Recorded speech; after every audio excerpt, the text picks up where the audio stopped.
Oh, Shell, take your break. You don't need to be here. Shell will be in the background for this podcast because she's not feeling great and is also making dinner. It's going to be a 2-hour will they, won't they? You know, we're going to get onto a topic that Shell wants to contribute to, and then she'll start and then saying stuff she'll in the walk background. up to the microphone and just start talking to the microphone without putting headphones on and just take over like an EDF. We speak from experience. Yeah, because there was the it's EDF. funny. The two things that come to mind is the EDF one where she starts telling a monologue story about her like retail thing that happened, and like none of us can talk to her because she doesn't have headphones on. And then there was the what was it? Like a 20-minute like back and forth of like whether or not we were going to play Last Will together or not. No. Yes, no, yes, yes. I'm like just pull the trigger. Just pull the trigger. Let's go. Come on, it's fine.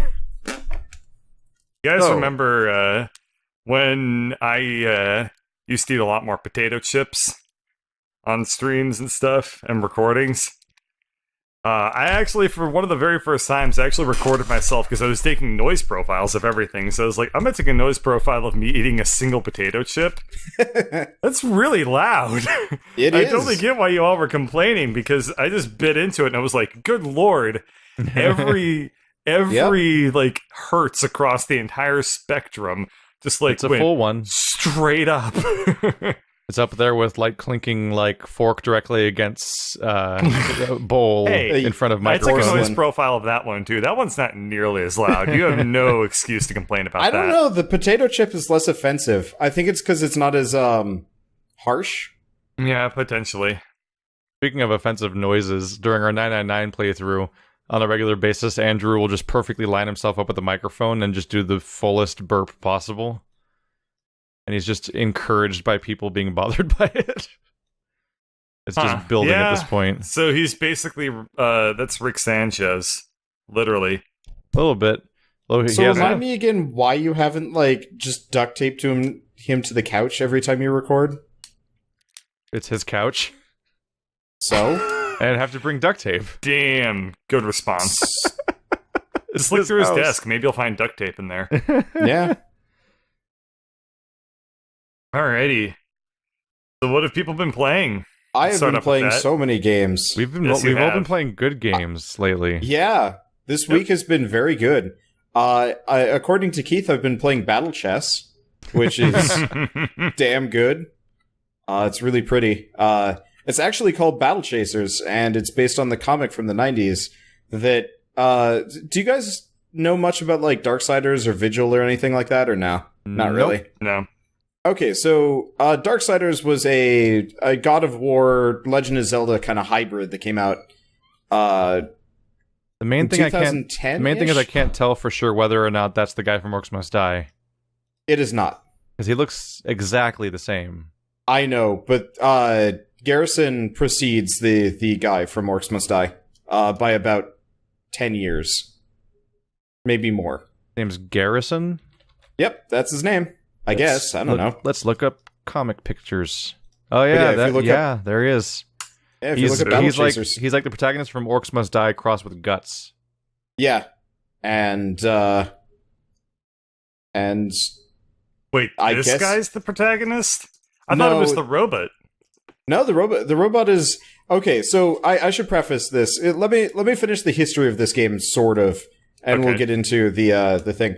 Okay, so Darksiders was kind of the God of War's Legend of Zelda hybrid, and they were planning on making 4 games, one for each of the Horsemen of the Apocalypse, and they made it to 2 before THQ bit the dust in a pretty embarrassing way, taking down a number of its subsidiary companies. And since Darksiders 2 hadn't done that well, and like just in general, Vigil was kind of like one of their tertiary studios. Nobody like really bought it, so it was kind of in this limbo for a while. And so, was it Deep Silver? It was Deep Silver that picked up the Saints Row team. Whereas, I don't know. yeah, effectively the Saints Row team got picked up real fast. These guys had to shut down.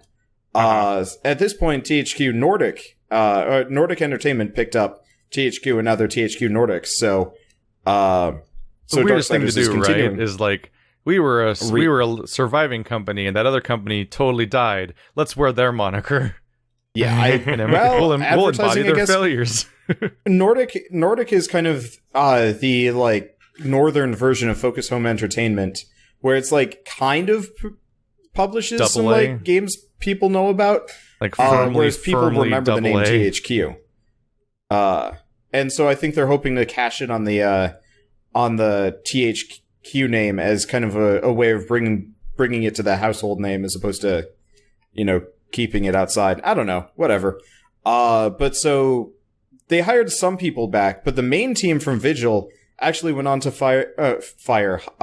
hiring like most of the team back as Airship Syndicate. And they are actually under THQ Nordic again, but they're not working on the Darksiders series.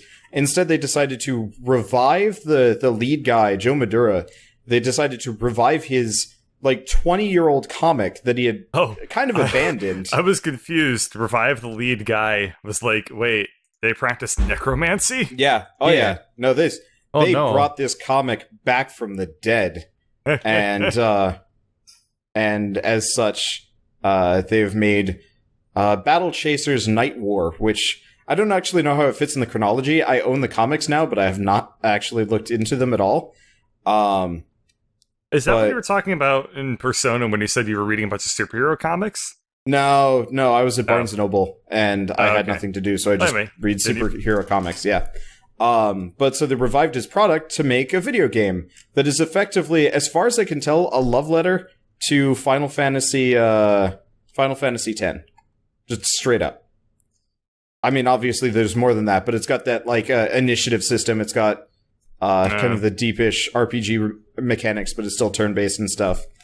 And I am simplifying it really hard, but it is actually like a really solid product. It's probably one of the best turn-based RPGs I've played in years. Mm-hmm.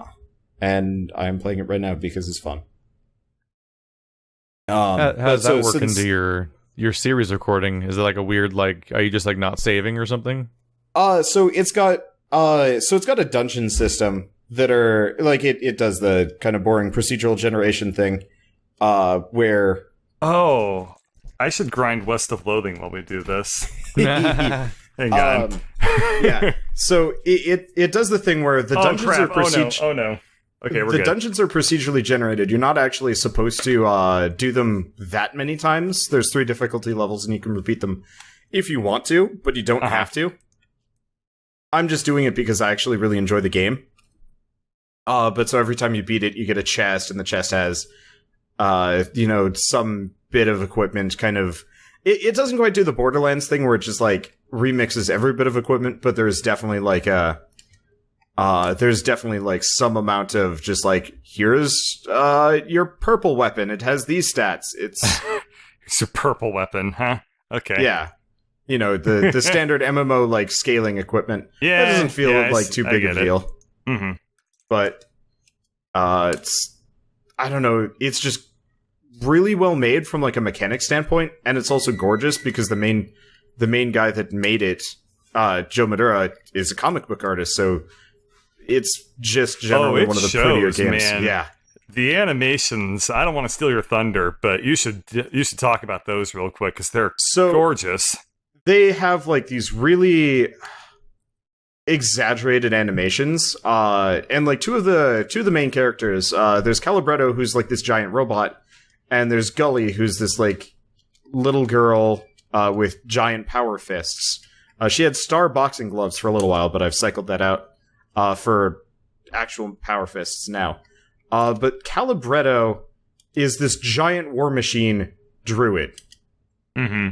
And he just has the best animations ever. Whenever he punches, it's just like kind of hop forward and just this like wonderful sweeping arc of punching goodness. I don't know. It's hard to describe, but it's so without satisfying. Sounding stupid, but it is really satisfying. Yeah. Well, the way that it works is that like it's clearly modeled after like a boxer doing an uppercut.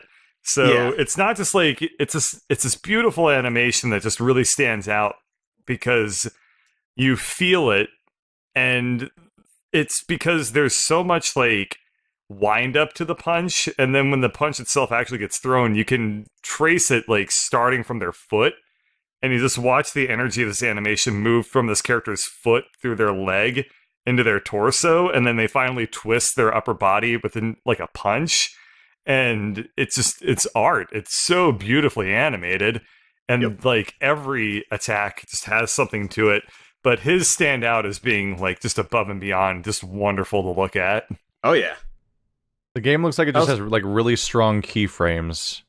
It does. It's Like just it's really, awesome. really good silhouettes, really good like poses and anatomy. Like it's weird. Like you look at the Steam screenshots and they look like paintings, even though they're like screenshots of like everyone standing there ready for combat. And like I like looking at the screenshots, I would expect the game to be a bunch of 2-dimensional characters that are motion tweening because of how much it looks like a painted thing as opposed to a 3D model, which I'm pretty sure There's but I'm pretty sure they're 3D. tweening, but I mean, Aren't they? Yeah, 3D? Aren't they 3D models in combat? well, they are 3D. So the cutscenes will often be like kind of the 2D. That cost saving measure. Yes. Yeah, well, yeah, they've Like got the that like Watchmen 2D motion thing. comic. Yeah, I mean it's motion comics. I actually like that though. I don't need much for a cutscene, and if it's totally still images that look great, I could care. I could not care less. And so I don't know. It doesn't bug me at all. It's been it can go super bad and super good from game to Oh, game. yeah. There's really bad motion comic cutscenes in some games. Yeah, but this one did it real well. I'm a little bit concerned about how long it is. Jumper. Is it short? I don't know, actually. So part of it is they gave me the beta because I kickstarted up to the beta tier. And I actually thought this was just going to be like a demo. I thought this was going to just be this short thing that maybe I do a couple episodes on. And then one of the developers showed up in my chat and he's like, no, you have the full game up to level 15, and then like in 3 weeks the full game comes out and then you can keep going. And I'm like, that's a lot more substantial than I thought. Like I thought this was going to be like Dauntless, which is this kind of incomplete thing, and they were going to launch early access or something. I'm like, that's a bad move. And it's like, no, here's just more or less the demo of the game plus a couple of bugs that we haven't ironed out yet. Have fun. And I am having fun, actually. And help us iron out those bugs. Yeah. I have yet to run into... Yeah, I ran into one bug where I got soft-locked into a jail cell. But you can save and quit out to the menu, and it just brought me back out. No big deal. Okay. But otherwise, it's been flawless. Yeah, I don't know. Yeah. I don't know what to say. It's nothing there's but not really much to praises. say about it. I mean, based off of what I saw, that pretty much describes the whole experience. Pretty straightforward. I have I played something. I revisited something interesting recently that I think is kind of worth discussing from earlier podcast, which is I went back to Yakuza 0 for a bit. I had isn't there a new Yakuza game coming out?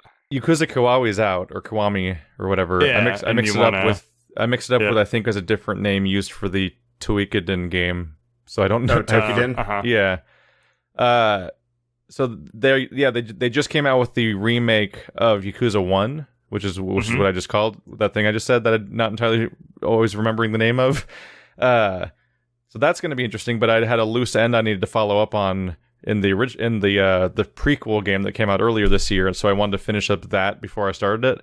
And it was interesting revisiting the like meta progression system from Yakuza 0, because it's actually like really interesting because it incentivizes open world side questing in a way that I haven't really seen before.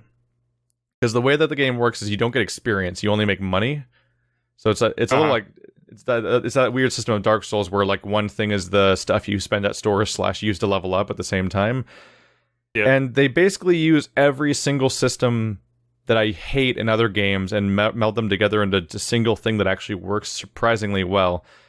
Which is that they have this weird system where you level up by using money on yourself. Like you basically, your character eats money, basically, your protagonist.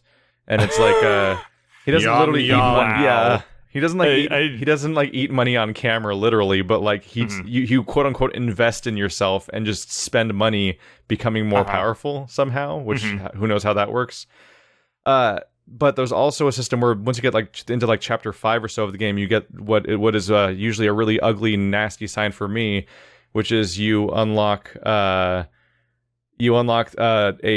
real estate system, which is always like, oh, fuck off. When it's like, you buy these stores and they'll make money on intervals and you can use them to buy more stores and stuff like that. So basically the Skinner box that keeps GTA 5 going. Yeah, all the way down to having like a timer of like waiting for bars to fill up for the next time that they're ready to pay out over and over again. So it's like a cross between like the Facebook shit I hate and the Assassin's Creed Fable stuff that was like never worked for those games anyway. But what they do that's interesting is that in order to make the properties more valuable, you need to send advisors to them, and based on how good the advisor is in that particular skill set, they'll increase the income of that particular building, and so the issue is that you don't just get advisors. Advisors are not like, you don't go to like a marketplace and buy advisors or just have some ethereal concept of what an advisor is. What happens is you do the side quests in the game all throughout the entire game, and there's tons of them, like over 100 of them. And when you finish various side quests or quest chains or something, you'll meet various side characters that you help out, and then they want to help you out, so they offer to come on board as a worker at your real estate, whatever it's called, business. I forgot the actual word you'd call it. Real estate brokerage, I guess. And they'll be real estate. You're right. Real estate firm is what you'd call it. Okay. So all these characters you meet that are actual characters you've talked to and interacted with will slowly trickle in as employees of your company, and one by one, you'll have like this growing roster of people you can use to actually properly take advantage of everything and like increase your income to then make more money to then level your character up / invest in more stuff that makes you more money and so on. So like already you're incorporating story into your progression system in a really interesting way by doing that. But then they also did a cool thing, which is they made the actual process of taking over the entire map for real estate purposes into its own side campaign with its own side story that is not of comparable lengths to the main story, but has a similar thing where like it has actual like arcs for characters and like rising and falling action and climaxes and even like reveals and twists. It's like it's such a ridiculously impressive game. And then your reward for finishing the entire thing is this entire game you start off with one fighting style and you quickly pick up 2 other ones just as part of main story stuff, and then the whole thing is you can press 3 different D-pad directions to switch between fighting styles, and that's the core gameplay. You unlock a 4th fighting style by finishing the entire real estate storyline, which in itself has its own gameplay style, it has its own skill tree, it has its own unique like execution animations and environmental kills, and like it's like so much work goes into the super hidden content that's so hard to get to. Like I didn't think I'd be able to come back to this game 3 months later and get re-impressed by it, basically, by going into the system, but Yakuza 0 is like a ridiculously well thought out game. The only time that it falters is that I just spent the last day or so kind of suffering in it, because it's not this thing I just did, finishing the real estate story, is not Let's Play friendly. The main story, it seems like it's a lot of like content that you kind of have to just churn through. Yeah, so like it's one of those things, like what I'll probably bring it up later for State of Decay also, is that it's something that's really elegantly designed for normal people playing the game, because normal people will actually engage in all those different like open world mechanics and stuff like that.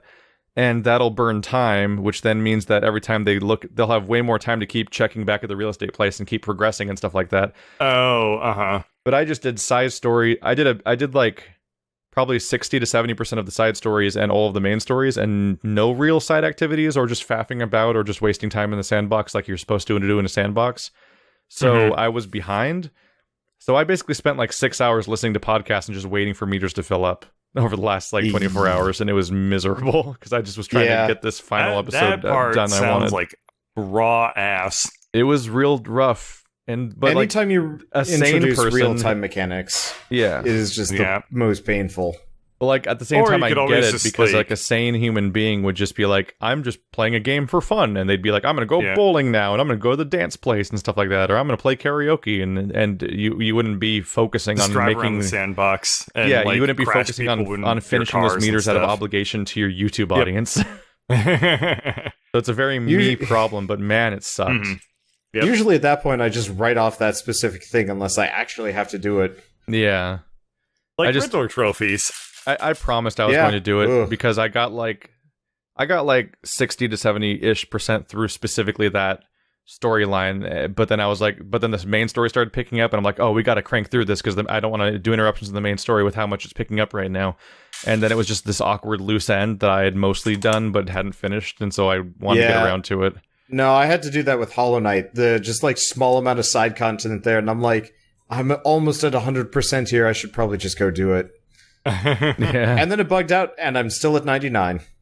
Oh, Yeah. The game had this I assume horrible... they released a patch port that needs you to delete your save game or something, right? I'm sure it's fixed now because it was fixed when the DLC came out. The first DLC came out, and just at that point, I was so out of practice, I knew I can't do it. Right. Yeah. But it was a bug that whenever you hit an enemy, the game would freeze for like a little while because the game was made in Unity, which was super bad. Like you do not want to have to deal with that. Yeah.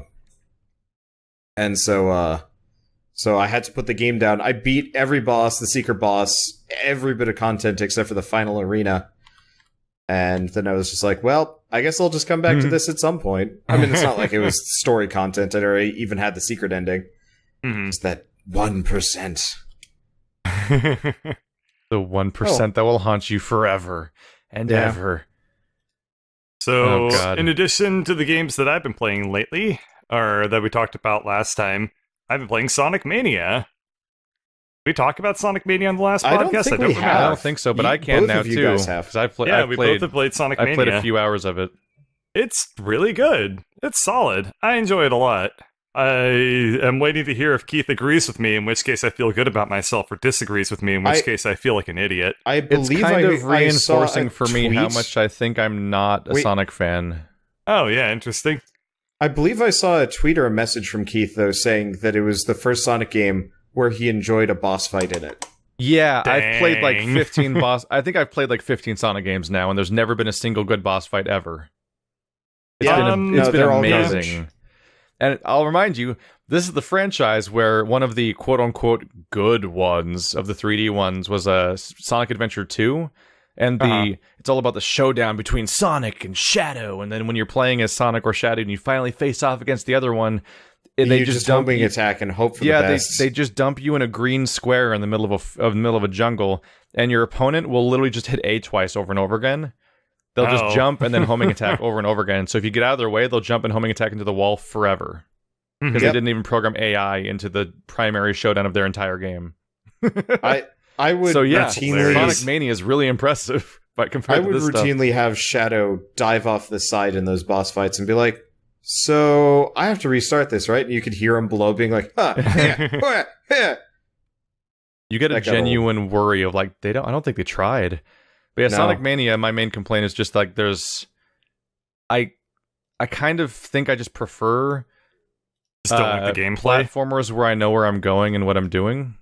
Yeah, that's the thing. Like, with Sonic, it's these huge levels, and you don't really have any indication of where like things are. You just know if I go towards the right, I'll eventually like uncover my thing.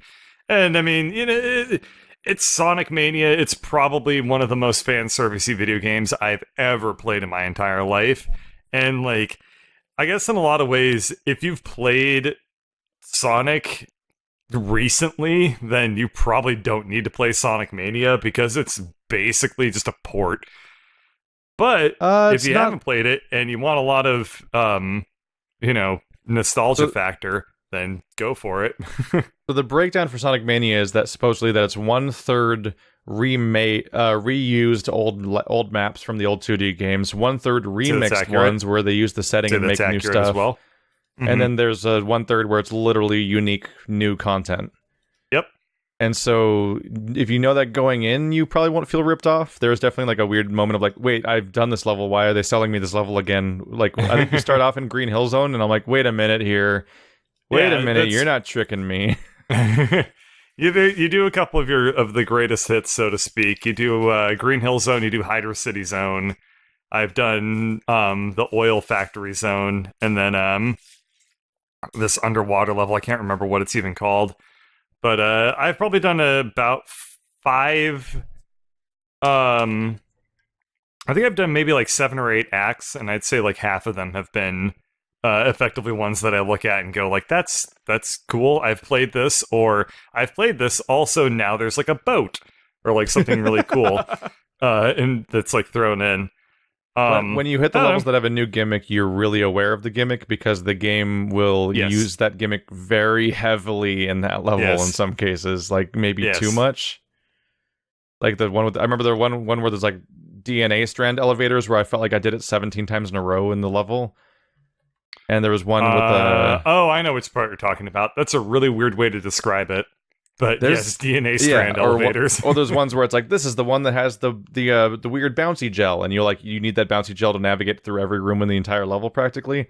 Like the balance is different from how it used to be in the older ones, where it's like the other ones would be like, this is a level with here's the part with the rotating cubes. They show up like 3 times in the level, as opposed to like being the whole level. Mm-hmm. But the overabundance of certain mechanics definitely feels like it has more focus than some of the older levels did, when they would kind of just throw a thing at you twice, then forget about it. Yeah, yeah. Or, so the thing is, and I complained about this on one of my episodes, that the Sonic franchise, in my opinion, is super notorious about doing this with the early titles, especially. You'll go through a level, and then all of a sudden you'll happen upon a gimmick that you'll have no idea what to do with it. Like, you don't get any explanation of like what the new mechanic is that's just suddenly like thrown in your face, and the level will come to a dead standstill while you figure it out. And bear in mind, you're under a 10-minute timer, so if it takes you like 8 minutes to figure out, like, oh, I have to press up in rhythm randomly, something I've never done for the entire game, then you can die. And that sucks. There's also a weird thing where they keep sticking with the idea of having 10-minute time limits. Yeah. But now it's like the levels themselves are way longer than I remember Sonic levels being normally. And then they also end with a boss fight that is absurdly longer than they normally are in Sonic games. Because in a Sonic game, a boss pops in for 3 seconds and you like hit him 4 times and he's gone before you can even see the moveset, because of how like brief and nothing the OG Sonic 2D boss fights used to be. But now they've stuck with the same 10-minute time limit that a lot of people might not even know existed in Sonic games, because you never ever actually ran out of time. Because how would you spend 10 minutes in most Sonic levels? But in this game, you'll be fighting a boss for like 2 minutes sometimes, and you're like actually at risk of running out of time. Like, there's a boss fight where you play Mean Green Bean Machine, and it's like, that's not exactly a snappy encounter. But that was also really fun. Yes, I'm super amused that it's there, but at the same time, I'm like, this game has time limits. Like, I encountered the Metal Sonic boss fight and the Eggman, like, in a weird spider mech boss fight and stuff like that, and I'm like, this is I'm gonna run out of time. It's flashing at me. I didn't know it could do that, but it's flashing at me now. Am I almost there? It'd just be a really disappointing reason to lose a level, and I don't know if that's their design. I don't know if anyone really like put the time limit there with that in mind as a specific mechanic, where as opposed to just being what nostalgic properties do, which is literally just use something because it was there the first time, so we got to keep it. I don't know if anyone was like, yeah, the time limit, we're making a conscious decision to keep this here, as opposed to just taking it for granted that it should be there. I kind of agree. That's a really interesting take on it. When I was playing, I commented, like, it seems like they've kept the good and the bad of Sonic in a lot of ways. In like, certain ways. There's some bad parts where, like, yeah, you can run through the level and you have no idea what's actually in front of you at any given time. Or just the general screw you attitude to the co-op partner. Yeah, and then, like, what else? The bonus sphere levels are still hard as shit. They're so difficult. And, I mean, that's kind of... At least they had the common sense to not make those be what you do to get the Chaos Emeralds anymore. No, the new Chaos Emerald minigame's actually really, really neat. The new minigame is really cool. I like it a lot. You play like weird Sonic the Hedgehog, like Mario Kart. Yeah, it's really cool. I'm terrible at it. I've only gotten like 4 out of the Chaos Emeralds yet, and I'm probably 75% of the way through the game. So I might reach the end of the game and not see Super Saiyan Sonic, which would really suck. I think I just hit 4 of them so far. We played for like 2 hours.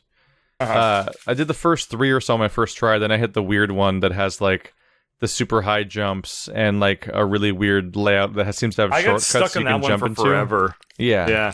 I think I failed that one 4 times before I finally passed it. Yeah, that's pretty much what happened to me. Is like, it's interesting. They made an entirely different mechanic set from scratch. It makes me wonder what would happen if these people that they used from the community and modders and whatnot that came together to make this Sonic Mania, like what they would do if they tried to make a 3D Sonic. Because that's already really interesting. And like that race course track is way more balanced and playable and interesting than any of the 3D Sonic games. Have you seen the Sonic? Was it the Sonic Green Hill Zone, more or less, that people have made in 3D recently? No, I haven't seen that. There was a guy tried to make like an entire open world Sonic environment was the goal, basically. So he used the tile set from Green Hill Zone with the checkerboard floor and everything of green. But it was like a full roaming area. You could run around like it was like a level of Jet Grind Radio or something. Yeah. It looked really good. Obviously super rough because it's a one-man product, but I remember playing a Green Hill Zone level in a prop hunt. Does that count?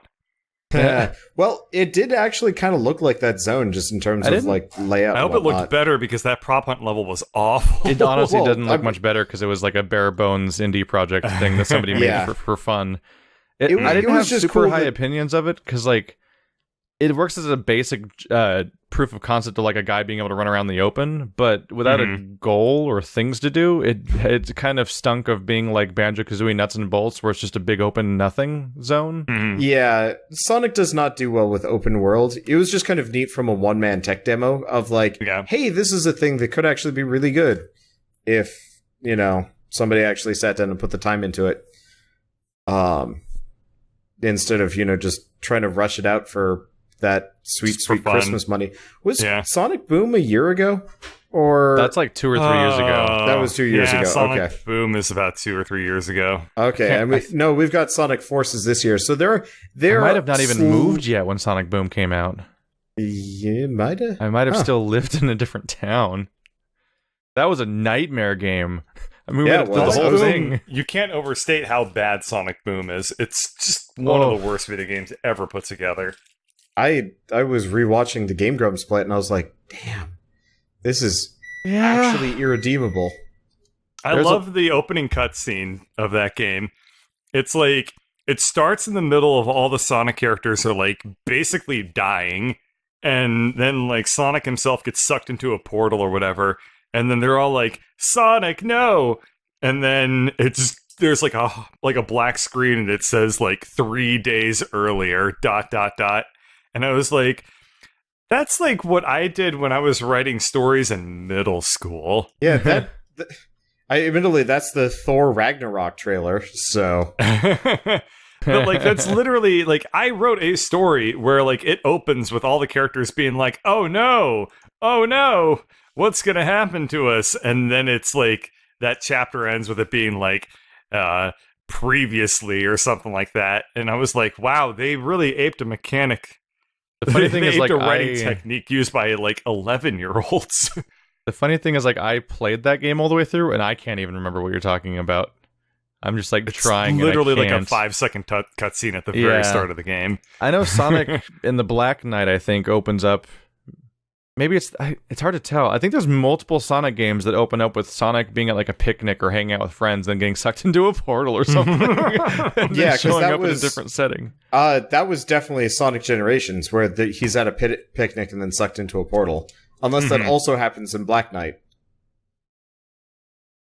Yeah, I don't. That's funny. Oh god, it does happen in Sonic Generations. That's really funny. Oh no, I think in Oh Sonic my Generations God. you're in the perspective of him being with his friends and thinking such a new portal. I think in Sonic and the Black Knight you see, oh yeah, it's some poor little like princess girl that's like I'm in danger. What am I gonna do in medieval land? And like oh no, evil shadow but in armor is attacking me or something like that. And then she summons. And I think she like summons help, like you would summon like Bahamut or something, but it's fucking Sonic the Hedgehog shows up. Sonic the Mary Sue. And I think he's like holding onto a chili dog and trying to juggle it while fighting and stuff, while not knowing where he is. So here's the thing. I'm not somebody who pays attention to like video game releases except for super duper recently because I didn't have money for a really long time. But basically, any new game releases in the past, like from 2016 to 2005 or 6, I basically didn't pay attention to whatsoever. So, in my mind, what was that Sonic game that came out that was like the first one that everyone was like, "Oh, this is really shitty." Like Sonic was running around, there was a whale. He was hanging around with like the human beings. Sonic 06. Yeah. I mean, the whale was Sonic Adventure. Or that was Dreamcast. DX. Was that From DX? my perspective, no, it was Sonic 06. From my perspective, for the longest time, I didn't realize they actually released any games since Sonic 06. And they kept releasing more and more 3D Sonic games. And every time I saw new screenshots from them, I just thought, Sonic 06 is a much longer game than I thought it would be. Oh my god. And now I'm just realizing, like, wait, there were like 6 since Sonic 06. There were a lot. That is They've my been making experience one with or Assassin's two every Creed. year for an eternity. Yeah, Assassin's Creed is the same thing for me. Like, somebody was asking me if I was going to play the new Assassin's Creed that's coming out apparently in a month, and I'm like, for you, you're like, I don't know how there's a many new one? it's been since last time. yeah, I tried playing 3 and it was shit, so I 3 was what gave broke up on me. the idea of it. Yeah. I I started with 3 because I was like, oh, it's 4th of July. Let's play American Revolution. Where's the American Revolution? 4 hours later, I give up. I'm going to bed. 4 hours later, I remember watching that stream.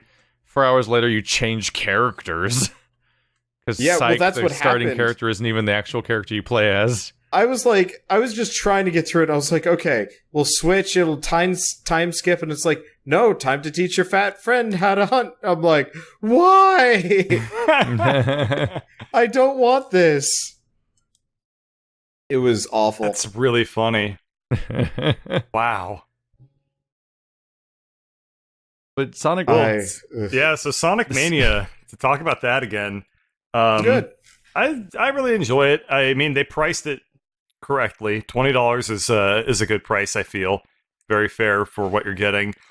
And there's just like lots of little like parts that kind of stuck out as like fan servicey, but they're kind of cool at the same time.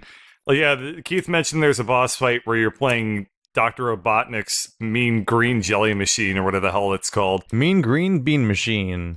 Yeah, which is a Tetris clone. So it's a Dr. Mario clone.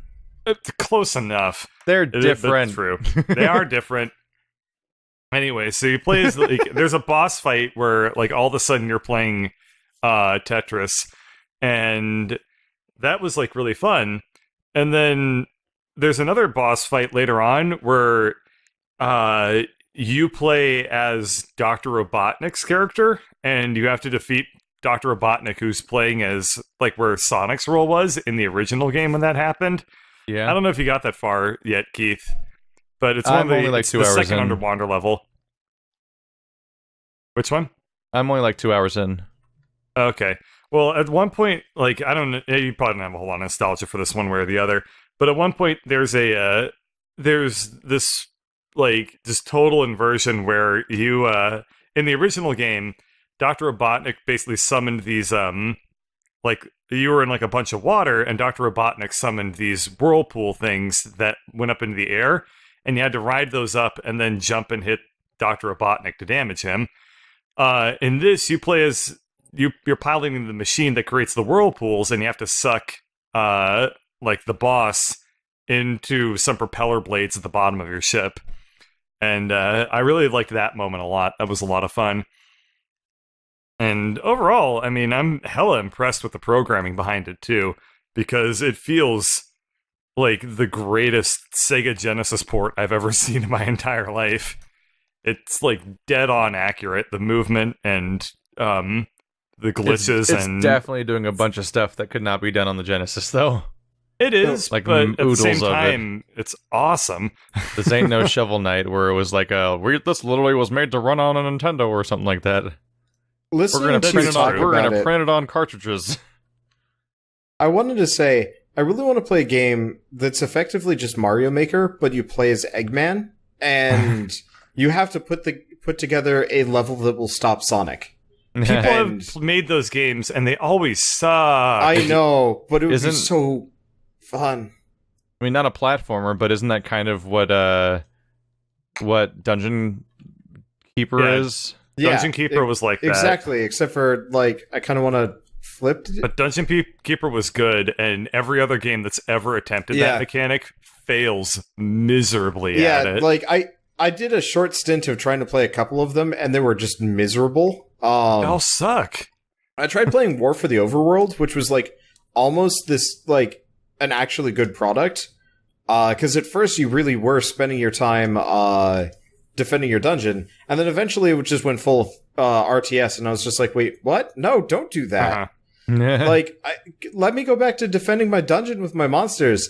And, like, they just immediately had the enemies mining through the wall straight at my, like, dungeon core, and I'm like, what's the point of having defense rooms if they just go around it? I kind of gave up on it. That was how I felt about when we first played Orcs Must Die Unchained in the beta.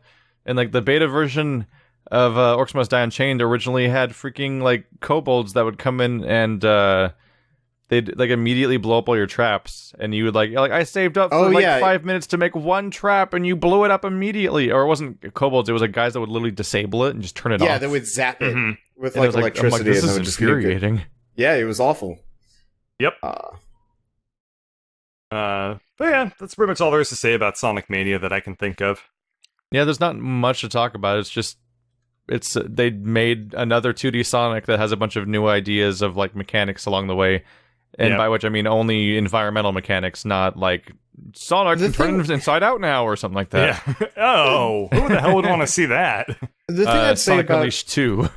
The thing I would say about Sonic Mania is if Sega is smart, they're just going to have that team keep working on Sonic, like, 2D games beyond just this one as kind of official releases. If they're smart. I would kind of hope so, because it's good stuff. It's good stuff. And if they want to keep making bad Sonic games, I'll keep playing those, because it's really funny. It's really funny. Yeah, we have Sonic Forces is November, right? Oh, Sonic OC Do Not Steal. Yeah, I'm looking forward to watching that. Holy shit. They finally capitalized on the market that they had all along, which was people wanting to make Greg the Hedgehog. Oh, we're going to hurt someone's feelings with that playthrough. That's I actually want to play it and just like, I want to buy the game and just keep making Sonic OCs like every episode is a new OC. I don't even every episode is a new OC. Yeah, I don't even play the game. I just make characters the whole way through. You want Sonic Forces Never Leave Character Creator Challenge? Well, no, it would be the original character Do Not Steal challenge, and that would be the point of it. That's a funny one. That's a funny idea. I admit, I've more often than once played a game and spent way too long in its character creation again and again and again and again. The other thing that would be magic is Shell's never played or experienced. I feel a lot better now that I've eaten. Good. Oh, you made food, but you didn't make any for me? I just made fries. I just made fries. Apparently, potato is just really satisfying. Okay. Why, do you want some? No. I mean, it smells good, but I'll live. Magic idea is actually having Shell play it. I don't think I could stand it, but having her play a Sonic game without ever having even experienced what one looks like before. Hey, I played PlayStation 1 Sonic with my cousin. For how long? That was like the you played one of the worst ones then. There was a PS1 Sonic? I think so. She might be thinking of the Dreamcast. Well, I'm trying to remember what systems she and her brothers had. Because I know that they had a PlayStation 1 and a PlayStation 2. Just trying to think of what nightmare you might have played. Like Sonic Fighters or something? Like No. All I remember is that it was a side-scroller. You were going like on platforms and collecting coins. That was it. Were they coins or rings? She might Sonic CD. Did that come out on PS1? No, but like that's a CD-based game and it's a 2D one. So, but what human could she have come in contact with that would own a Sega CD? I don't know, man. They're like $5 if you want to buy one. They made like 3 of them. I had one of them. How much is the Sega CD? I mean, they could have had the Sega system. What was the one that would have come out around the time of the PlayStation 1 or before that? Because her brothers are much Saturn. older. One or the other. Maybe they had a Saturn. I mean, her brothers were much older than she was, so it's likely that they had like the original Game Boys, the big ones. So they probably got things from the late 80s.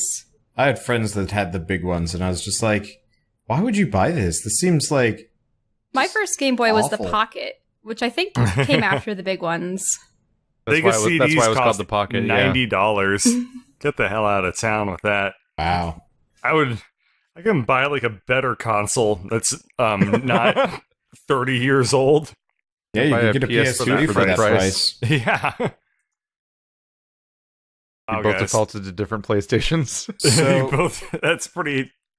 Wow, and you both said it at the exact same time from my perspective, so it's like you could buy a PlayStation 2, 3 at that price. So I just try wanted the new to say PlayStation this. 2.5. It's 3 and a 2 stacked together somehow worse. Ugh. What wonder? People have been asking over the course of this podcast whether we'll be playing Divinity Original Sin 2 or not. Yes. All of us. People are asking if we'll play Dying Light. We'll talk over each other and the game. Yeah. Whose line is it anyway? No one knows. I still don't know what race I want to be. Didn't they add the undead recently and they can wear people's faces? I think we should all be undead. Yes. Well, what was it? They rip their faces off and then wear them? Supposedly you can impersonate NPCs and shit. I think we should all be. I think we should all be undead. Kill an NPC and wear their face and play the game as them. Yeah, probably not for very long. I think it only is useful in certain circumstances. Or falls off. Oh my god. It is. That's such a idea to have. Metal.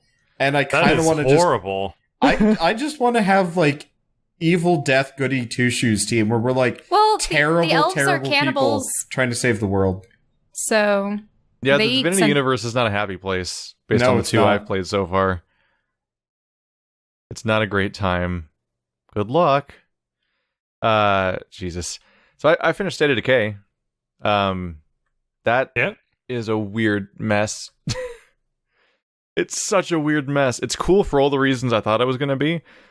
Because you just get thrown into this world where you have...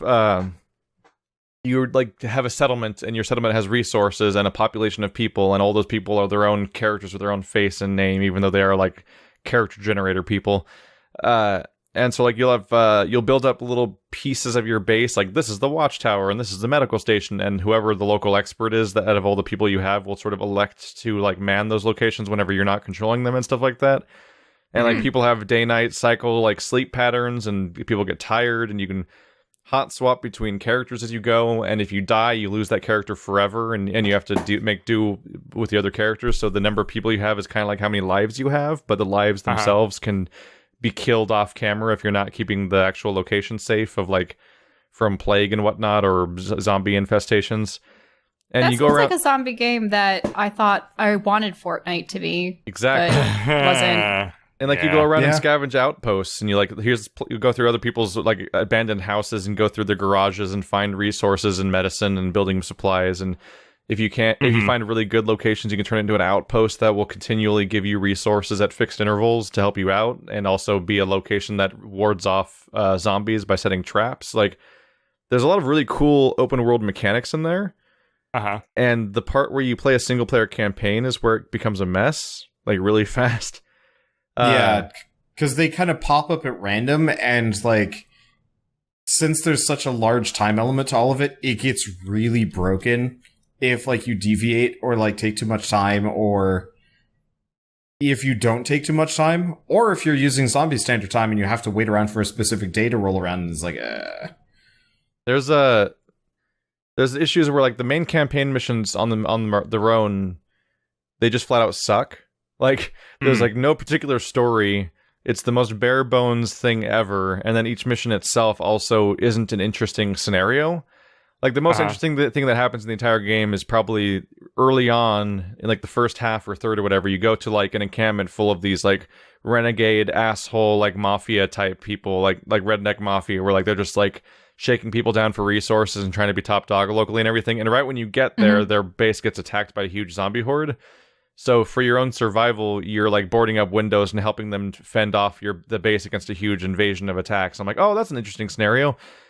Like a little bit, like that's like C grade, like just starting to get where the story mission should be, and it never goes past that as far as like being interesting. It's always like drive here, drop this guy off here, or fight the zombies in this location real quick, and like it never, like it's both the story.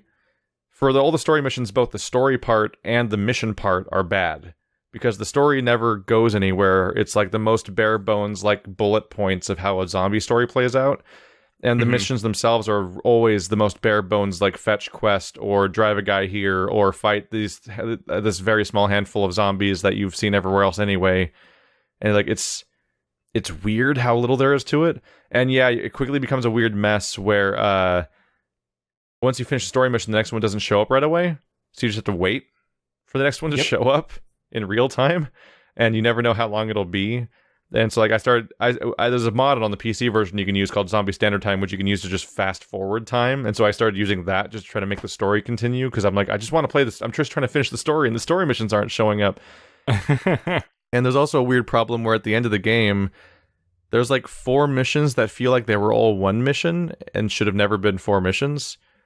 Like you discover the inciting incident thing that is like, here's why the story is going to wrap up soon. And then you hatch a plan to resolve the story. And there are multiple missions where you just visit a location and basically just say hi to it. Like you're like, hey, let's look at this thing. Yeah, that'll do. And then you just leave. Then you go back to your base and wait for days for the next story mission to show up. It's like, if they wanted to have a good paced, well-paced story, it would be something more along the lines of like, oh crap, here's the reason why the story has to end, and then we gotta scramble to solve this, and it's all like a big like it'd be just like rising tension and stuff like that. A perfect example I can always use, of course, is the ending of Mass Effect 1, where it's like, or Suicide Squad. Fuck. But you get to Mass Effect 1 at the end, and when you reach the final location where everything's going to start wrapping up, it's like a 90-minute thing of like all these things resolving and all these big conflicts happening and twists and developments and so on. It's well paced. But in State of Decay ends over the course of 4 different like 5-minute missions that are spread out apart by potentially hours of waiting for them to show up, and like it just doesn't work at all. So like I still had a lot of fun with the game. And I spent a lot of time enjoying it. It's just the moment I tried to finish it, I was like, oh god, this is bad.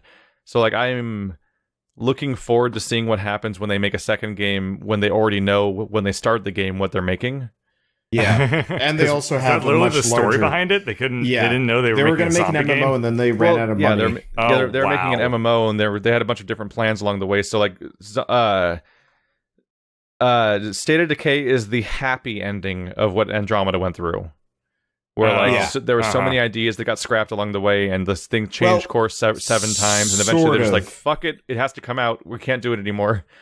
So part of it is with State of Decay is they did actually screw it up, sort of, because it actually had an original release that was much worse. Yeah. And they eventually just spent the time and made like a new version with all the DLC packaged in and stuff. Unfortunately, I don't entirely remember how it came about, but they managed to burn like a ton of people in doing so. But it was like inarguably the better version, I guess. Wait, you mean people may have purchased the older version and couldn't have it transferred to the new one, or what do you mean? I think a number of people that had bought the original version without the DLC had to rebuy the whole thing, but if you had everything, then you didn't get it. I'd have to look up the controversy again. There's a really confusing thing where like they put out the first version and then they put out DLC for it, and then they put out the Year 1 Survival Edition that had all the DLC in it, and from that point on, the only one they would update was that one. But but there was no discount or loyalty mission or loyalty system for getting it, or any way of like making it like you just had to buy it again from scratch, even though you already owned basically the same game at that point. So it is a bad system. And I'm like, that's one of the things I have the most trouble accepting, is the idea that they made a Year 1 Survival Edition when I see the state that the story is in and the mission structure is in, and how many weird glitches there are that can like put your playthrough on hold, and you'll have to like troubleshoot for a bit to fix the problem. Like the fact that those are all in the Year 1 Survival Edition, it's like they clearly did not rework enough of the game to justify acting like it's a new release. Nope. But I'm kind of hoping they've learned from that, sort of. I'm just hoping that State of Decay 2 has fully functional multiplayer, no dumb in-game clock thing, and we can just have a fun co-op experience. That's what I hope. I don't know. Yep. So, I guess I'll talk briefly about why we didn't have a podcast last week. Yeah. Oh, yeah. I went to PAX. Never been to PAX before. It's the second convention I've ever been to. It's very, very different from MagFest. So the way I can think about it is like, MagFest feels like everyone is there just to have a party. Yeah. And there's also like some people hawking shit at you. But otherwise, it's just like, we're going to go to concerts and we're going to like dress up, and a lot of people are going to get really drunk. And that was MagFest. PAX, on the other hand, is like... It's all business. Like, they mean business. It's nuts at PAX. First off, it's like 4 times as big. There's a lot of people in about the same amount of space as we saw at MagFest, so it is crowded at PAX. Yep. And it's super... The emphasis is definitely... with. The emphasis is definitely on, like, selling things and, like, advertising things and, like, hyping things. Whereas with MagFest, it was kind of just like, yeah, everyone's here to have a good time. Do you have an enormous button collection now? No, I didn't do the PAX pin stuff. I didn't know anything about that. Wait, but every single table has buttons. Definitely not every single table. Buttons. A lot of them do. PAX South we had more buttons than what we knew what to do with. Oh, we also got a lot of buttons from PAX East. Yeah. Mm-hmm. Probably fitting enough that my association as an outsider with PAX is game announcements, whereas my association with MagFest is like YouTuber panels and stuff like that. I don't even pretty accurate in my opinion. I don't even know if PAX is specifically known for announcements. I usually kind of attribute that to Gamescom and E3 and whatnot. Oh yeah, PAX E3 is much more about hard. Yeah. How is it dying? Because everyone's going off and doing their own stuff without E3 as far as announcements goes nowadays. Yeah, exactly. And so social media has become... it's also been literally dying, as in like they've been running out of attendance. Yeah. So what happened? What happened with E3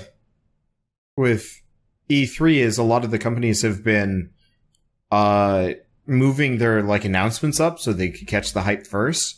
And so now you will have the week before E3 that just gets flooded with like, oh, what new game did Bethesda come out with? And so they all have their like, they all show their hands before the actual thing shows up. And so then everybody's just like, I mean, who gives a shit now? Like the rest of the con E3's been dropping off so hard that like for the last one they had to open it up to general admission. Yeah. Oh yeah. And that was a disaster apparently, because I watched I follow a channel called Writing on Games, run by a guy named Hamish Black, and he attended the first public E3 and just talked about how it was a miserable experience for everyone there because they were not ready for the number of people. At some point, I think they just gave up and just let everybody in that was even near the door because they couldn't process people because like they'd been waiting in line for 4 hours at a thing that was broken to even check who could go in and stuff like that. Ooh, and then you get inside and it's just like Boston. you just wait literally the entire day and not actually get to the thing that you were in line for because it was just such a nightmare and not meant for people thing that they just opened for people without apparently much particular thought. I've heard no good things about the E3 that was open to the people so far, and everyone just seems to have felt betrayed by the entire experience. Yeah, PAX had a lot of dev panels. I think we attended. Well, the point of PAX, they did have dev panels, but I feel like the point of PAX is mostly playable demos, like actually putting a product in front of people. And merch. And kind of merch, kind of not merch. Oh, everyone was selling enamel pins this year. Yeah, so people had like a little bit of merch, but it wasn't like as heavily monetized as some of the other conventions I've seen. Yeah. So PAX was very neat. I didn't really know what to expect, and I didn't know what I was getting into. And basically, the very first thing that I did when I went to PAX was I went to all of the big developer booths, and that might have been a bit of a mistake. Yeah. But, like, first off... It's much easier to get to the small ones. Yeah. God, yes.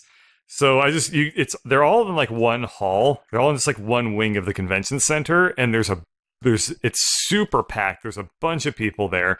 There's like flashing lights everywhere. There's fog machines going off. The lines to see literally anything are crazy long. Like they had a Nintendo Switch and you could play maybe 5 minutes of Super Mario Odyssey. And the line for that was like 4 hours long. You done Gerf Birdsley. Yeah. It was rough, man. There were so many people, and Lady Bird can attest that, like, after about no less than, like, maybe 15 minutes of walking around there, I was just, like, I just wanted to go home. And it was like, I've been at PAX for 10 minutes, and I want to leave, because there's too much. Probably we're getting a character named Gerf Birdsley at some point, or Gerf Birdsley. That's great. Oh, God, he should be a shopkeeper. I feel like it should be Gerf Birdsley should be Bird's divinity character. Okay, sure. Why not?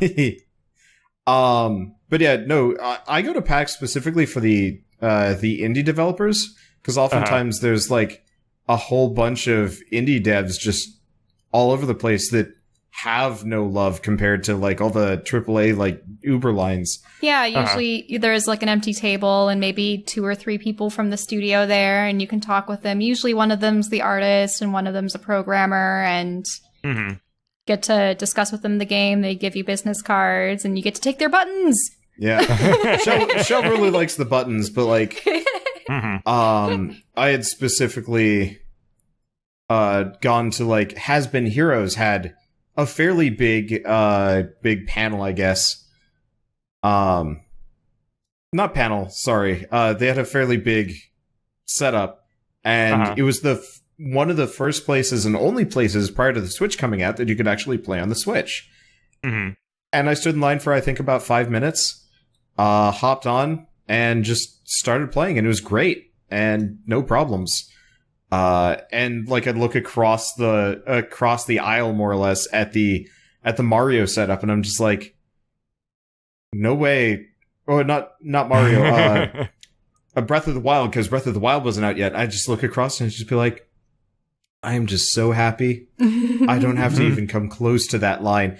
And like they were like cutting people off. They were telling half the line to go away and all sorts of like horror stories, and I was just like, I'm having a good time today.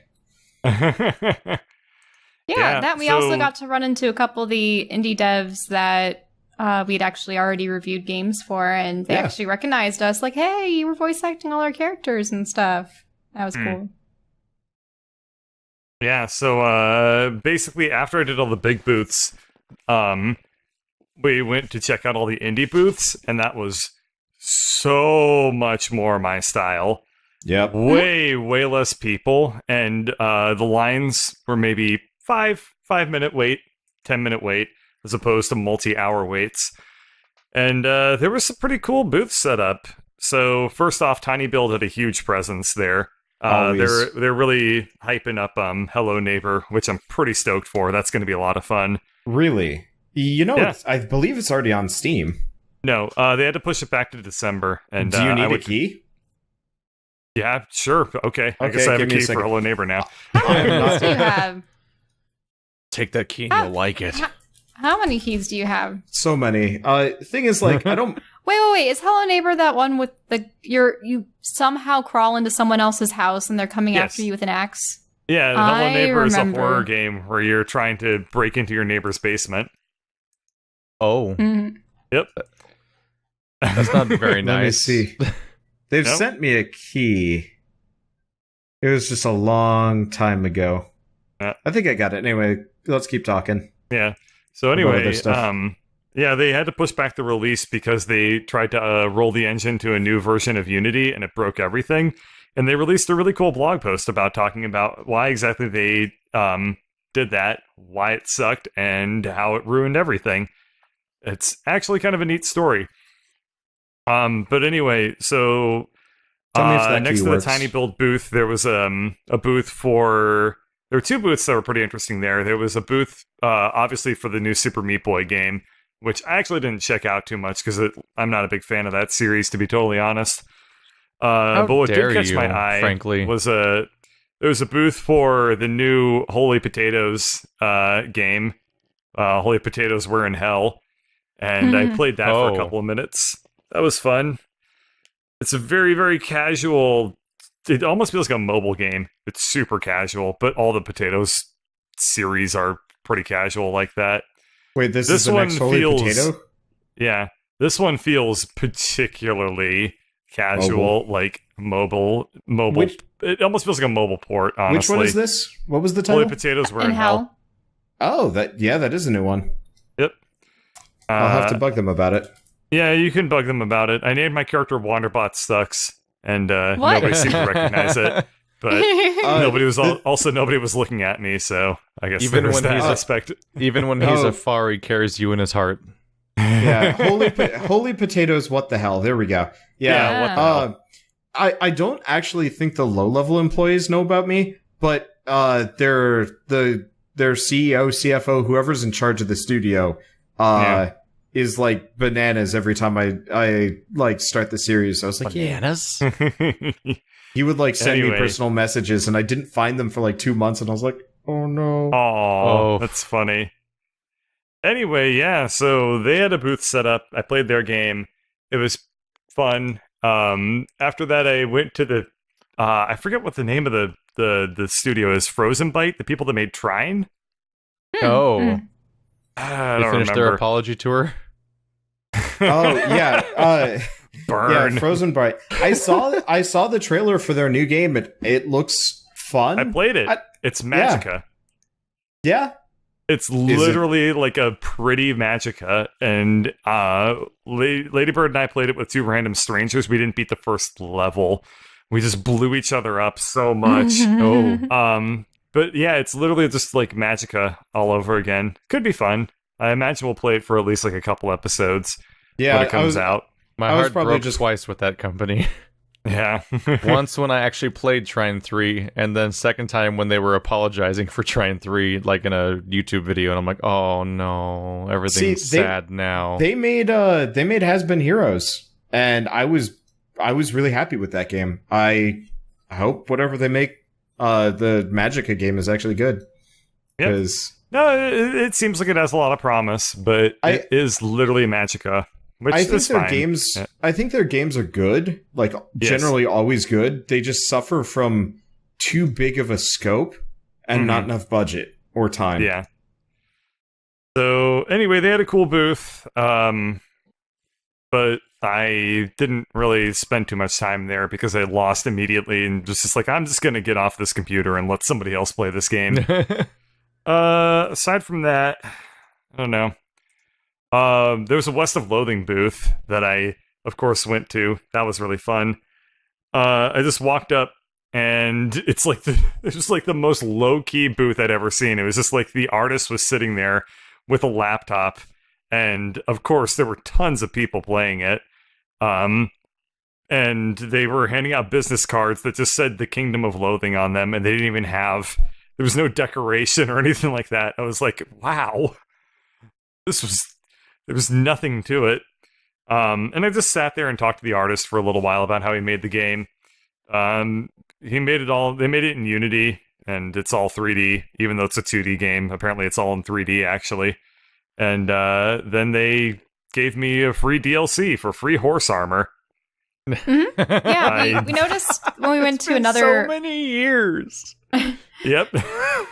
We're still I don't know to that. if I'm special or not, if there's a special thing, but like I know I'm not special because they just had a stack of free horse armor DLCs, but I don't know if like you can just get it, like if you just go onto Steam and download it, or like if it's actually something they hand out at cons or whatever. Well, I haven't looked into it at all. There was the Hand of Fate people. They were handing out cards, and most of them didn't have codes on them. They just had, pictures of the items, but some people would actually get codes for an in-game item or an in-game card. By the way, West of Loathing's horse armor DLC is not publicly available. Woohoo! Yeah, so it's just like a public... I'm special. Like, not a public, a con thing, yeah. Yeah. I'm special, hooray. Anyway, yeah, so I got the horse armor DLC, which literally just puts armor on your horse. It does nothing else. Your horse doesn't even ever enter combat. There's nothing wrong with that. Your horse just sits at the edge of every level that you go to visit. I mean, you're aware what they're making fun of, right? Yes, they're making fun of Bethesda for the very first DLC they ever made. Horse armor for $10 or $20. It was. Whoa. It was. I think it was $5. $10 or $5. Was it 10? I thought it was 5. Was it? I think it was just 5, cosmetic, or would it actually help your horse? It was just cosmetic, I believe. It was just cosmetic. It was DLC was a new concept. This was like 2005 or 6 or something. Yeah, and they had no idea how to price it, so they decided to price it way too high. Yep, like it cost half as much as their entire expansion would cost, I think. Yep. Because they made Shivering Isles.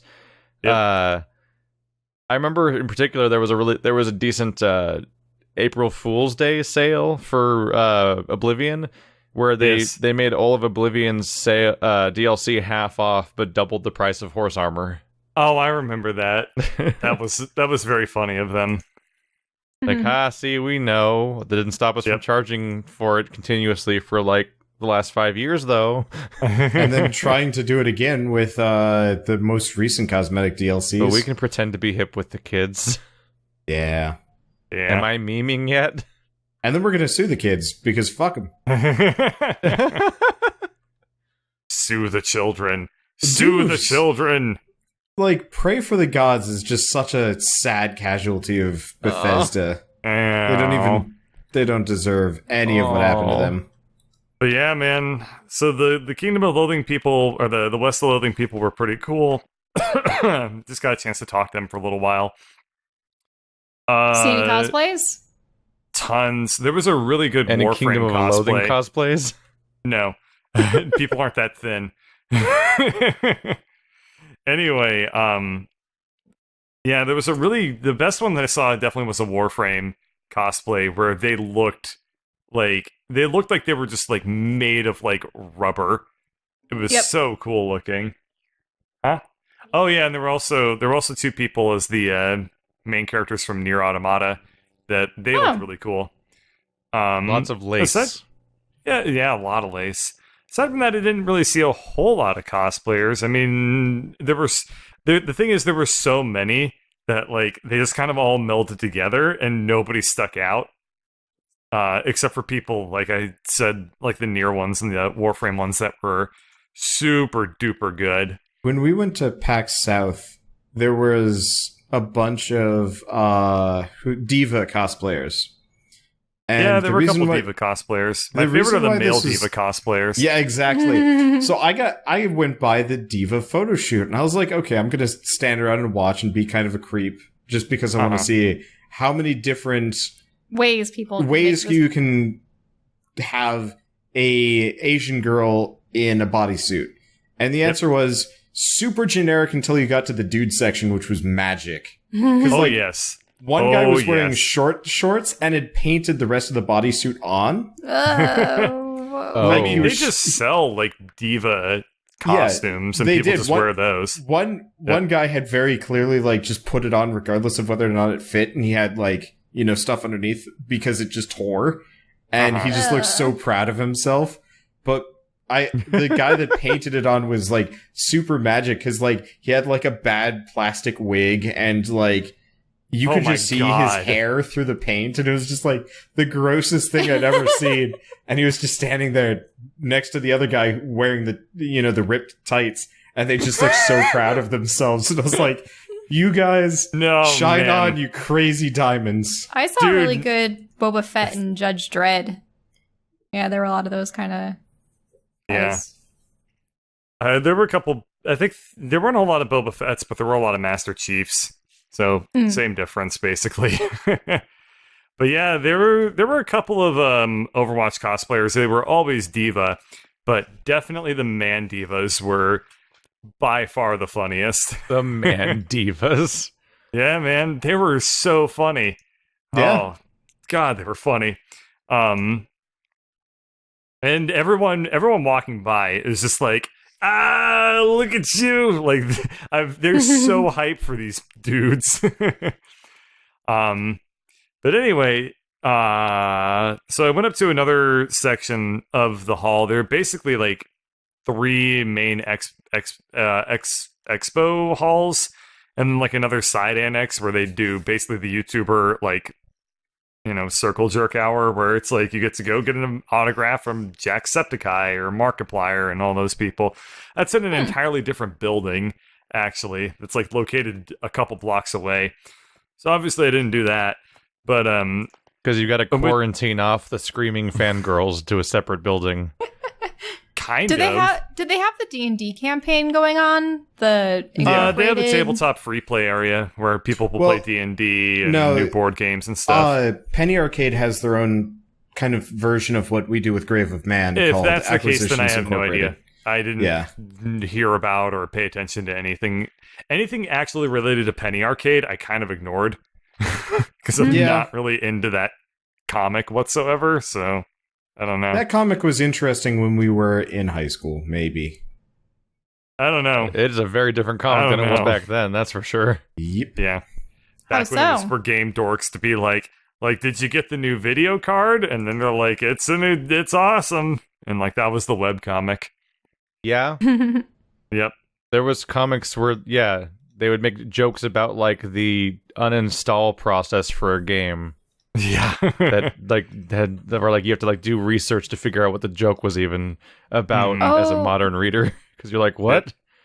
Well, there were some games that would actually plead for you not to uninstall them. I know. Those are the worst. Funny. Actually, I remember playing Alpha Centauri, and if you tried to quit the game, it'd be like, please don't leave. The drones need you. Yeah. Don't leave me here. I remember that. And then people started taking it seriously and then dying from playing too many video games. They don't let you do that anymore. Anyway, so yeah, that's there was another expo hall where I went up and they did something that was kind of really neat that I didn't expect them to do. They had a whole section that was just like their top 10 picks of like games that you might otherwise overlook and not check out their booths. And there was another West of Loathing booth there, so I got to like see other developers, but they were really, really busy at that booth. And then there were a whole bunch of other games that I didn't actually pay too much attention to. There was one that, I don't know, they looked like they were all like very, very indie, small titles that they had. But I thought it was kind of cool that they gave them a day in the sun. Aside from that, don't really remember a whole lot. I went to a couple panels. The panels were fun. The panels that I went to specifically were mostly about video game as an industry. Specifically, like, if you're an indie, like, how do you not starve to death? And that was really interesting because... Trick question. Well, So there were two panels I went to. I'll just talk about one of them because I talked about both of them on my podcast or on my vlog about it that I did. So I won't repeat myself too much here.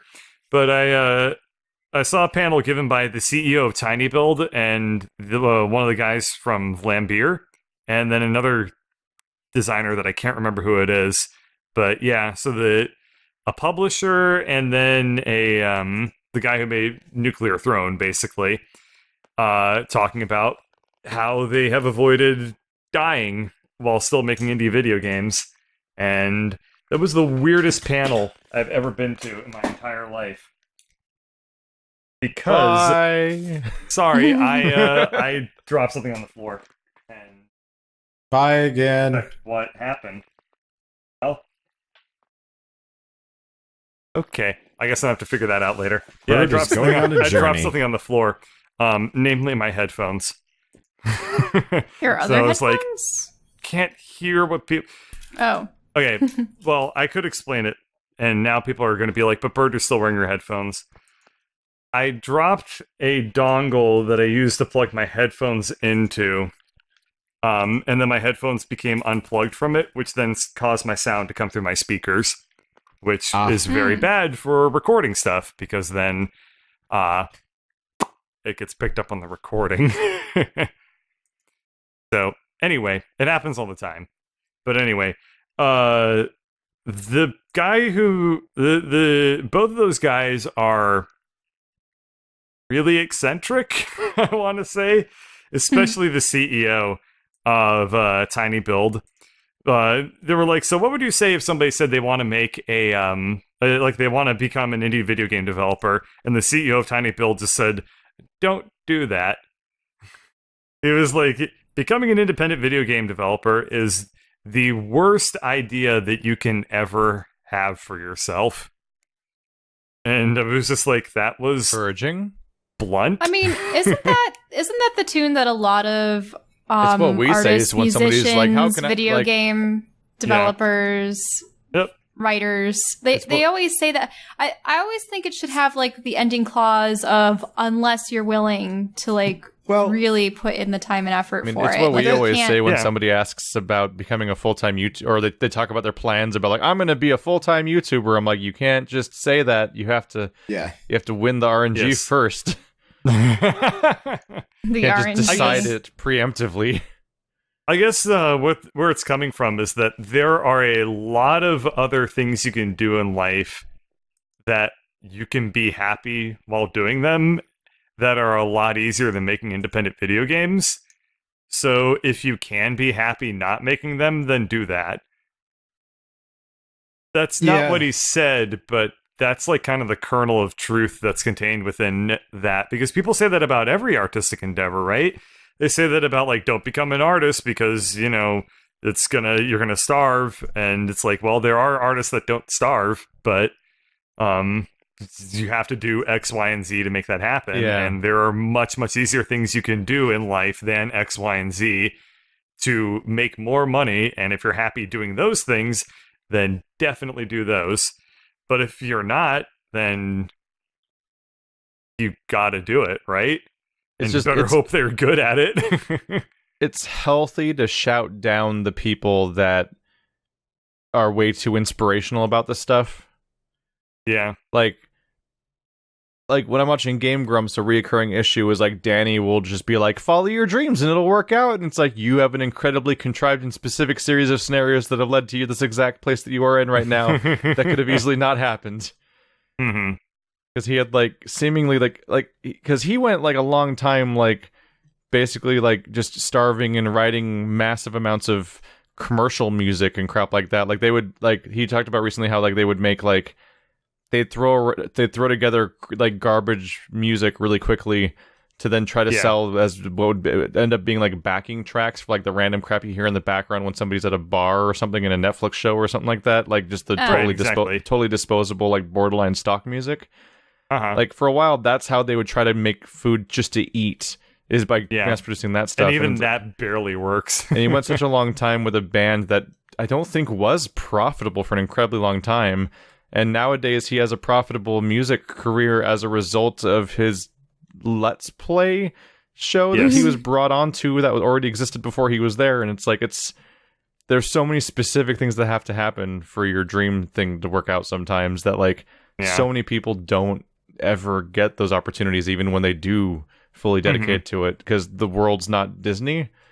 And like just hoping and believing enough doesn't make all the correct tiles fall into place so that you can actually do the thing you want.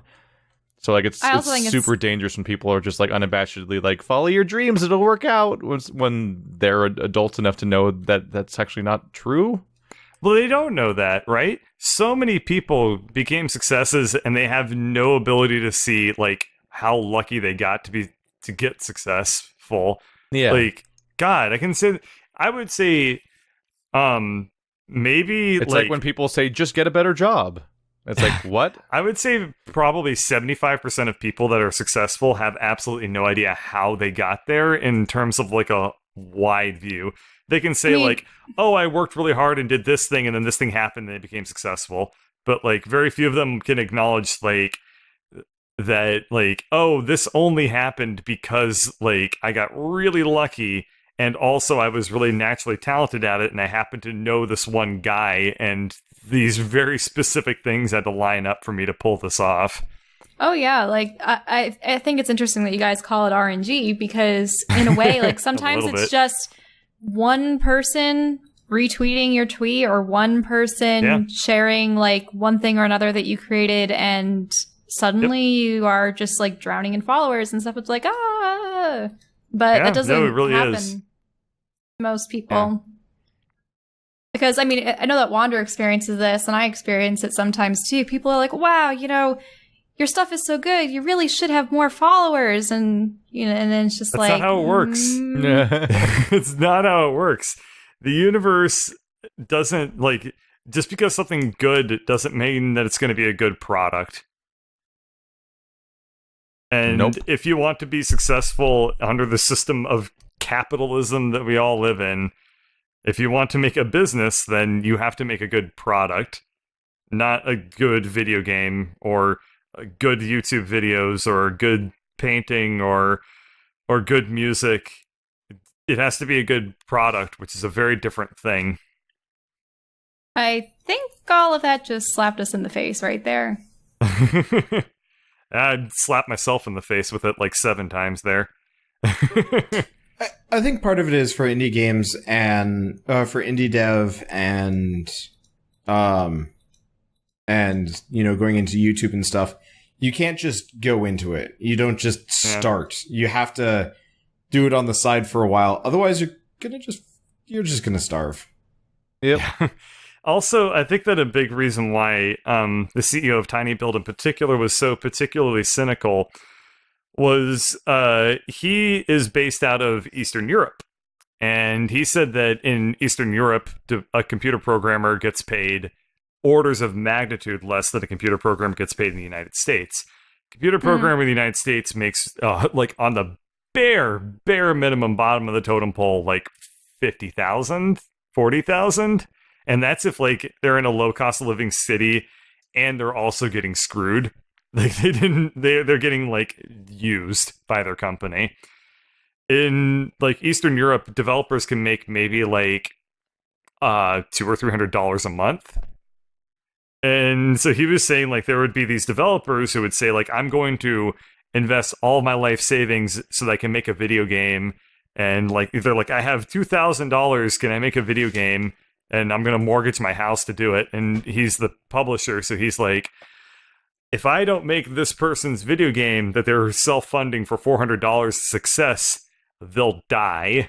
He was like, so I'm not going to do that. And that's what he kind of said pretty emphatically. Whereas the CEO of Lambeer just said stuff like, I really hate the guy that I work with, but yeah, he kind of... The CEO of Lambeer, every question and every anecdote they talked about... Yes. Really... Yeah. Yeah, he works in an anecdote about how he really, really hates his partner. Oh my god. in Lambeer. But apparently they have a really functional relationship, all things considered, because he said, like, he was like, I really hate this guy. I can't stand him, and I also couldn't open a business with literally any other human being. So they're funny. Rami is a really, really odd dude. It was a weird panel, all things considered. It was like one of the most cynical and bizarre panels I've ever been to in my entire life. But there was another panel I went to before that was really interesting. But I've already kind of talked about PAX enough, and that basically wraps up like everything I can talk about without talking about like more minutia and just eating up more of the podcast. So I don't know, but there you go. Don't chase your dreams, people. It's scary. It's bad for you. Yeah, it is. Just, just be smart and take care of yourself. Chase your dreams, but don't do it in such a way that you'll wreck your life if you do it, you know? Yep. Like, I don't know. I came close, right? Like, came close, man. Close. Like, until I had decided I was going to do a computer science degree, I basically had no discernible path for the future that was going to wind up with me not, like... And I won't go into too many details about it, but, like, I was not set up financially or securely at all up until I suddenly realized, like, this is a huge problem, and if I don't fix it now, I'm never going to, like, get my life on track and like feel like I can actually do things. So then I got a computer science degree and that made it okay. But like it sucked. And I really wouldn't wish that kind of like risk on anybody so much. I mean, I suppose Wander took a chance. Yeah. Yeah. I wouldn't have been where I am right now without him. I didn't exactly take a chance, though. I was kind of fucked to begin with, and I just kind of made it work. Because Wander and I both basically just happened to be doing YouTube while being stuck and unemployed for a bit. Yeah. That's how most people become YouTubers. They're either computer programmers that YouTube in their spare time, or they're unemployed and they YouTube in their spare time. Yeah. Like, for me, the turning point was, like, you know, getting rejected from multiple jobs in a row, after spending a couple $100 to try and apply for one. That's the thing. You come out of school and... it's really disheartening. And so, like, when it came down to it, it wasn't, like, that big of a deal, but it was definitely one of those where I was just like, I had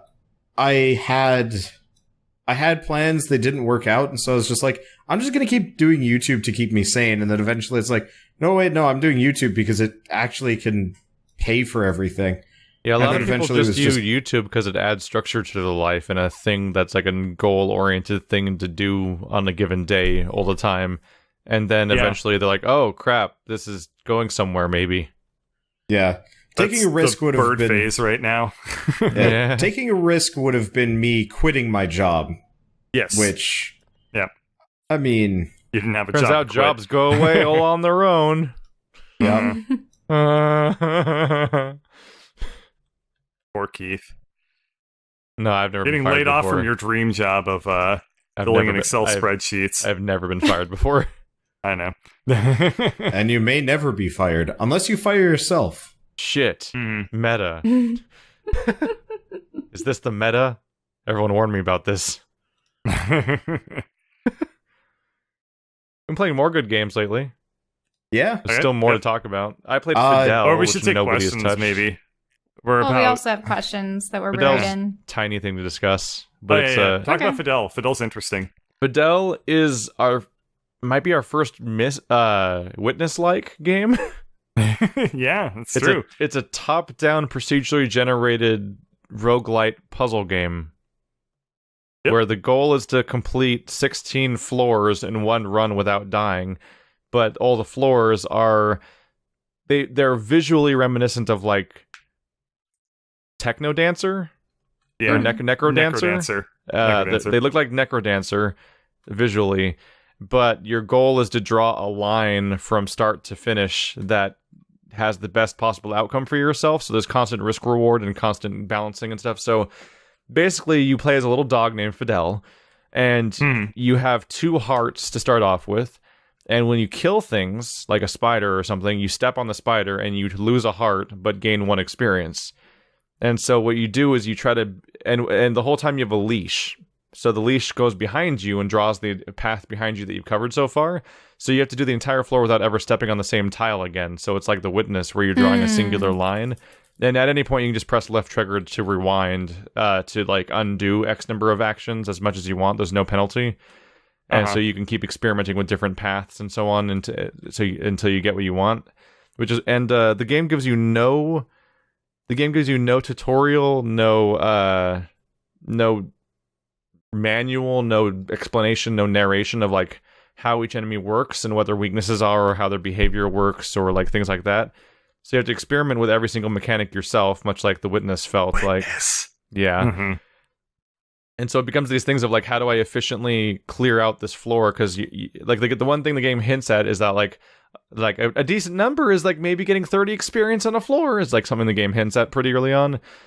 And your goal is just to get from the staircase you start on and go to the staircase that's the exit of the floor. And you can take any path you want in between, but you also want to maximize how many experience points you get over the course of that floor so that you're more equipped to handle the later floors. Because all that leveling up it does in this game is your experience fills up this little meter in your corner, and every time you level up, you get a full heal and then add 1 more maximum heart. So you go from being able to kill 2 things in a row to being able to kill larger numbers of things in a row, and it basically just changes what your options are in future floors, which changes what strategies work and don't work from floor to floor. And everything works differently. Like there's vampires, which like will drain you of 100% of your health. And like there's a bunch of different enemies where the puzzle is figuring out how to kill the enemy, and basically there's a wrong way to kill it and a right way to kill it, and so a bunch of different enemies in the game will deal 2 or 3 or more damage to you if you kill them wrong, by stepping on them without doing the right thing in the process, and you'll get 1 experience. But if you do the right way of killing them, then they often don't take any damage, and you get significantly more experience in the process. And then you also get experience for like doing combos for lining up enemies together. And as time goes on, they open up like special conditions of like things in the environment that you need to like try to collect and coordinate in order to get even more experience. It even has boss fights. So I wrote this game off thinking it was a mobile port. Nope. Or like basically a itch.io game. Just nope. like meh. It has all the visual and progression trappings of a straight up like RPG, but then the process of playing it is like this unabashed like puzzle game that is like actually kind of intensive. And so the main thing that gets tough about the game is that you're trying to get through the 16 floors in a row without dying, and if you die, you start the entire thing over and it re-randomizes. But you also can't infinitely experiment. As you're playing, a ghost will start spawning in your spawn point, and you'll like there's a very drawn out animation with an audio where like it goes to like a three phase spawning thing on a timer, and there's no timer visible on the screen, but there's like an audio cue, so you can tell when the ghost is transitioned to another stage and he's becoming more and more manifest. And when he spawns, he will chase you down your leash until he gets to you. And if he gets you, that's when you start the entire game over again. So basically, that becomes the timer. Like you're sitting there experimenting and like optimizing your path and iterating on your plan for the floor over and over again. But then finally, the ghost spawns, and you're like, "Oh, nope, we're leaving." Like, screw that entire corner of the map. I didn't figure out how to optimize it. We are leaving now. And like, it becomes that of like balancing risk reward of like. Seems like a really good mechanic. Yeah, it's really cool. It's a cool game. It's a really clever, interesting game that came out of nowhere, and I only know about it because Jonathan Blow recommended it on Twitter. Because it amped his game. Yeah. And he's also in the credits. They did directly cite him as like a major influence. Yeah, he's in the credits as the ambiguous thing called The Elders, which I think is just influences and inspirations for the game or something like that. But yeah, it's a cool game that came out of nowhere that is like both a derivative game and a incredibly fresh and different feeling game, and that it's unabashedly taking something from The Witness. But unlike many of these like Souls-likes that come out, like it's so thoroughly its own thing in a way that a lot of derivative games often aren't, because it has so much personality and identity to itself, and its gameplay is in result not comparable to Witness, even though its inspiration or roots clearly are. And it's it was just suddenly one of those games where like I'm thinking of it as like being one of the top 5 of the year potentially. Like I was thinking about Prey and Pyre and Breath of the Wild, and now I'm also thinking about Fidel as being this really neat thing that showed up. That's kind of weird. And just when you think you're beating the game, you still haven't beaten the game. And that just keeps happening. The game responds to you beating the game by iterating on the difficulty. Yeah. Like it not only doesn't link bring new things in like Isaac does a little bit, but also does stuff like give you new challenges, like the suggestion of ooh, can you beat it that way though, and get different endings and stuff like that. You guys need to check it out. That needs to happen. I'm commanding you as a if time, man. If time. So I'm kind of in the same boat. It's not as like probably well made, but I picked up a game the other day called A Robot Named Fight, which is a roguelike Metroidvania, but actually succeeds at it, where, you know, all the previous ones have failed, where it really does feel like a Metroidvania through and through. I mean, the character moves like Samus, shoots like Samus, except for you can shoot. Looks like Samus. Yeah, it's very obviously like derivative. It's very much a Metroidvania.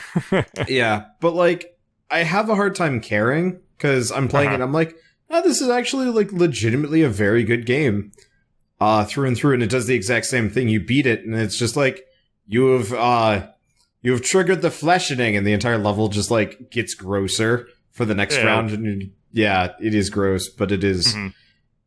I mean, it's kind of how the game works, and I really appreciated it because it's just like, oh hey, yeah. So I have fleshing. Yeah. So now the game has become harder, and as such, I'm going to have to like. I mean, not even adjust. I just have to keep going. But I guess it really is if you mixed Metroid game with just, I don't know, let's go with Binding of Isaac, because it pretty much is Binding of Isaac. So my last run of the night last night, I had triple shot and uber size shots, and so I was firing 3 shots about the size of the screen at this like giant fleshy monstrosity up in the sky, and I was like, This is fun. I like this. This is way more enjoyable than I thought it was going to be. I thought it was going to be, you know, just kind of an attempt at a roguelike. Mm-hmm. And then it ended up being anything but, which I really appreciated. Tell me why this flesh monster in the sky. Do you have any questions? I don't know if people ask questions anymore. They don't. Probably because we stopped answering them. Send your questions to shit. fournerds@gmail.com/YouTube. I just want to double check. fournerdsquestions@gmail.com, or just spam them in chat right now, and maybe somebody will pick one up. Well, but do like, we have a take live huge backlog? We have some backlog, but not a lot. And a lot of them are from the same people over. Like, oftentimes it's one person emailing us like 10 questions. Max Damage asks, what game did you start and decide was bad or too hard, but continued playing the game through some strange miracle just to see it through? Such as Wanderbot's Rain World. Yeah. Rain World was definitely one I would say for Wander. Yeah. No. I mean, sad games. Yeah. I have the hardest time even talking about Rain World because it was just such a torture that I just saw through because I didn't have... It's not that I didn't have a choice, but at the time I didn't have any other games that like would have really fit in the slot anyway. Comboed with like kind of the knowledge that I'm one of the only people that's actually covering this game. So eventually I was just like, you know what? I'm just going to suffer through it. And actually once I got past the initial hell, it actually got a lot better, save for like one or two very choice moments. I noticed I didn't start watching until you'd played that game for maybe like a couple of hours. And a lot of the mechanics that people hated, like the karma system, didn't seem to ever slow you down. So part of it is you started watching me after the point where I doubled my karma limit, and learned how to farm. So, like, at the very beginning of the game, it explains none of its mechanics, which I think is actually one of the game's biggest failings. It was trying to be like Dark Souls and be like, you know, you're on your own here. Good luck. Which I think is always a bad move if you're if you're not prepared to deal with it, I guess. Because, like, it definitely did not have enough early on to kind of show you the ropes. Like, you know how Mario kind of teaches you slowly how to play? How to jump and move and stuff. Yeah, how to jump, move, and whatnot. Yep. Yeah. And I don't think Rain World was particularly successful at that. And so a lot of people just wrote it off, which is unfortunate because it actually was like a fairly quality product. It's just you had to slog through about an hour of hell, and then you hit kind of a pretty smooth point. You're like, okay, yeah, I can do this. And then you hit hell again, and you're like, you go back to hating the game for a little while. Yeah, that game got so rough. Yeah. It's like it's a game about exploration, and it's also a game where you replay the same segments over and over and over again. Yeah. And we don't bother to reconcile how anathemic to the game replaying it is. Have fun. It's exactly the kind of niche, brutal, weird experience that exactly creates the kind of cult audience that it has. Yeah. Part of it is also they had, like, super vague storytelling that, like, made no sense. Bird, I think you showed up for the ending, right? Yeah. I remember the ending kind of had, like, a very, like fertilization overtones with, like, all the guys swimming towards the egg and stuff like that. Yeah. And it was like, weird. It was really weird. And I remember I was just yelling at you in chat, like, go fertilize the egg, Wander. And then, like, all of a sudden there was this other one that was, like, so much faster than you. Enjoy that. It just started swimming. It just started swimming past Wander. And, like, everybody in chat just started yelling at that one. Aside from that game's story was pretty bullshit. Yeah, so there's actually like a group of other guys that were actively going out of their way to try and figure out what the actual story was. Turns out there's like... and it was great. It was a cool story. Why didn't they tell it? Yeah, that is always like the biggest problem I have with this like style of storytelling. It's like, oh, we have this really cool story that like people really would like to know. But because Dark Souls was really successful at not telling their story, we're not going to tell ours either. And I'm just like, you morons, they succeeded because they made the story... Things. Yeah, well, yeah, the gameplay was something that you could lean on, obviously. Like, you'll find some very stubborn people that will claim otherwise on a regular basis, but the story is not why Dark Souls is successful at all. No. Who the hell's claimed that? But if you ever say that the story of Dark Souls is not important to the experience or to its success, boy, oh boy, will there be a billion people that talk to you about how the lore is the only reason they play and all this other nonsense, and it's like, you can be you, but you're detached as hell from actual world at that point. I can't reconcile some people sometimes. So for the question for me, like, I have a huge history of starting games, then being like, well, this is bad, and then just powering through because I enjoy bad things on a different level as opposed to not enjoying them. So like I enjoy experiencing bad media. Once I realize what I'm dealing with, I just kind of flip a switch in my head. I'm like, all right, well, this is what we're dealing with now. That's fine. And it's the Mr. Science Theater 3000 lever. Exactly. Just pull in your brain. I think you, for me, I still have to have like the ability to have fun as part of it being bad. Yep. There are definitively games that are just so bad that you can't even squeeze the fun juices out of it. Mm-hmm. I'm looking at you. What was that? What was that shitty? No, what was the Magicite? That's the one. Oh, that game sucked. It was awful. I had the experience of being the only person who had realized yet that it sucked at one point. Yeah. Well, part of that was I was like trying to convince the other people I was playing with. I'm like, you realize this game is bad, right? Oh, we got to wait for later when you realize later, I guess. Because I'm like, this is garbage. Like immediately. That was still at the time where I wasn't like being honest if I disliked games or not, because people would always like get really mad at me if I disliked stuff. Oh yeah, I remember playing Dungeon Robot or whatever, and you trying to pretend that wasn't the most miserable, awful product ever made. Dungeon Robot. Which was Dungeon Robot? It's like Dungeons and Robots or something. Yeah, Dungeons and Robots on Steam was like, it was nothing. Every room was a circle, and every boss was a bullet sponge, and it was a dual-stick shooter with no tactics, and a blatant Skinner box, and no real mechanics, and no exploration to do, and procedural generation that was meaningless because every room was just a circle attached to other circles by hallways, and like it was just a total like game shouldn't exist. And you guys remember when we played Necropolis? Yeah. I wanted to talk about that today. I've actually mentioned it maybe too much this week, but Necropolis was interesting because everyone had to have a step-by-step realization of like when it triggers for you that it's actually a bad game. Yeah, I couldn't even play it at the time. It wears the skin of a great game. Oh yeah, you had the worst performance issues.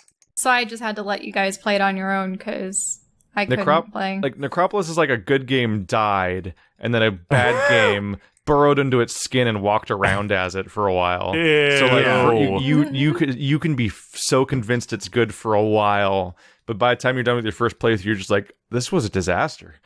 Yep. Oh no. Ew. But so for the people that haven't heard me talk about this yet, if you haven't heard about it, this is a game made by Harebrained Schemes, the guys behind the Shadowrun revival trilogy that were actually good. I heard the first one had some kind of rough Shadowrun patches, Hong Kong. Yeah, and I heard all the other ones were great. I've played Shadowrun Returns, which was amazing, but Necropolis came out, and I was like, okay, I can get into this. The idea of a Souls-like, roguelike is really cool. And then Keith played it all in, 4 hours, 5 hours? And it was miserable. And then they came up with... Yeah, that was final bad. boss fights. Like, in case you hadn't realized how much of a mess this thing was, here's your last clue. Because that last boss fight is a disaster. And you can't get through it and still think the game was, like, competently put together. And so then they came out with an update, so we tried it again. Which, I mean, the update did help. Like, it kind of maybe put it like a step closer to not being a bad game. It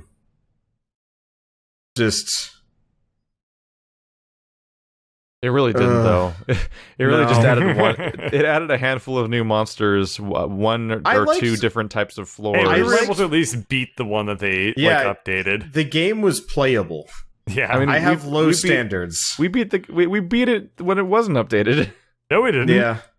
Maybe you all did, but I ostensibly remember just sticking a stick in the mud and being like, I'm not playing this game again. we ran into the issue where two of us had already beaten the game and we were trying to wrangle Bird and Shell to do it, but it was like there was like an asymmetry of experience, and also like Shell having a fundamental lack of understanding of how like to even navigate menus and stuff. So like it was like we couldn't get it to work. I was lagging way too much. Yeah, she was on my old laptop, which was so I would do a dodge roll or something and then die, and it's like, I can't play this. This was before Bird had played much of the Dark Souls stuff that would later happen too. So it was like two of us had an intuitive understanding of how the game worked already, and then two of us were like, what do I do? This is stupid. Everything's great. What button is roll? And then we made it like one floor.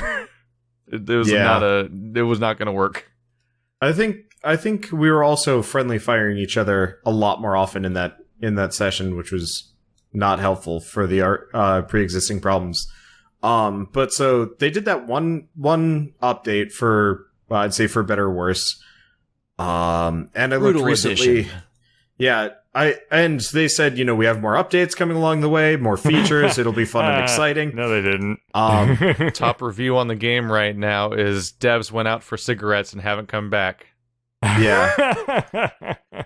But so I was looking at their Twitter and finding some more stuff, and apparently they've given up on the game entirely in favor of working on the new BattleTech game, which does actually look kind of great, but I'm like, I don't know, I've lost a lot of faith in them as a developer for abandoning Necropolis, even though it was probably the right thing to do. I think it's what bothers me about this situation isn't the fact that they've abandoned it so much as they silently abandoned it. I'd be much happier if they just said, "Hey, we fucked up. We made a bad game, and we're just going to accept that we did this. And if you have Necropolis, here's some Shadowrun games to make up for it, or maybe like a discount on the next one because, sorry." Oh, thank God, BattleTech is turn-based. Yeah. None of the screenshots made it look like another action game. I'm like, I don't really have much confidence in this developer making real-time games. Like the weird thing about Necropolis is like, why aren't you playing to your strengths? Because like they made Shadowrun, and it's a turn-based XCOM-like strategy game that uses an existing universe and just has tons of writing is basically their foundation. But then they went to Necropolis, where it's like they have basically no universe and basically no writing, and the whole game's in real time with an attempt at Souls-like combat, and also they were doing procedural generation, which they didn't seem to know how to do either. And it's like there was just like a fundamental like not playing to any of your strengths situation that seemed to be happening. So at least BattleTech looks like it's turn-based. Yeah, it is turn-based. Unfortunately, it looks like they're actually going for more of a competitive multiplayer thing. Which is super scary. Because I was listening to the devs talk about it at E3, and they're like, yeah, so after you finish the campaign, you'll still have your base, you'll still have your everything, and then you can move on to the multiplayer segment and continue on. And I'm just like, that's bad. I'm Googling right now. It was a Kickstarter too. So they've done 5 Kickstarters now.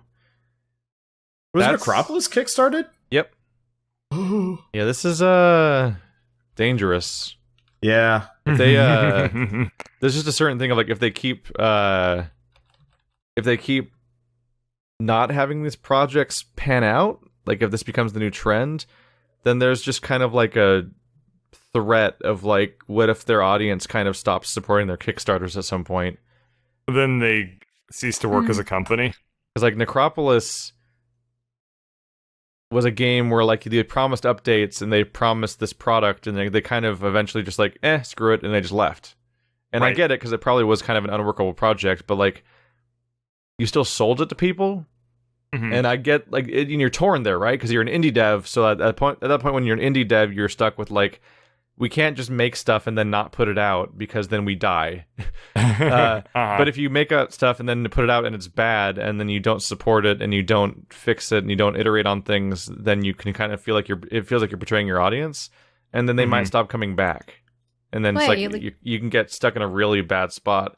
Like it's really dangerous not to stick with what you're good at as a developer.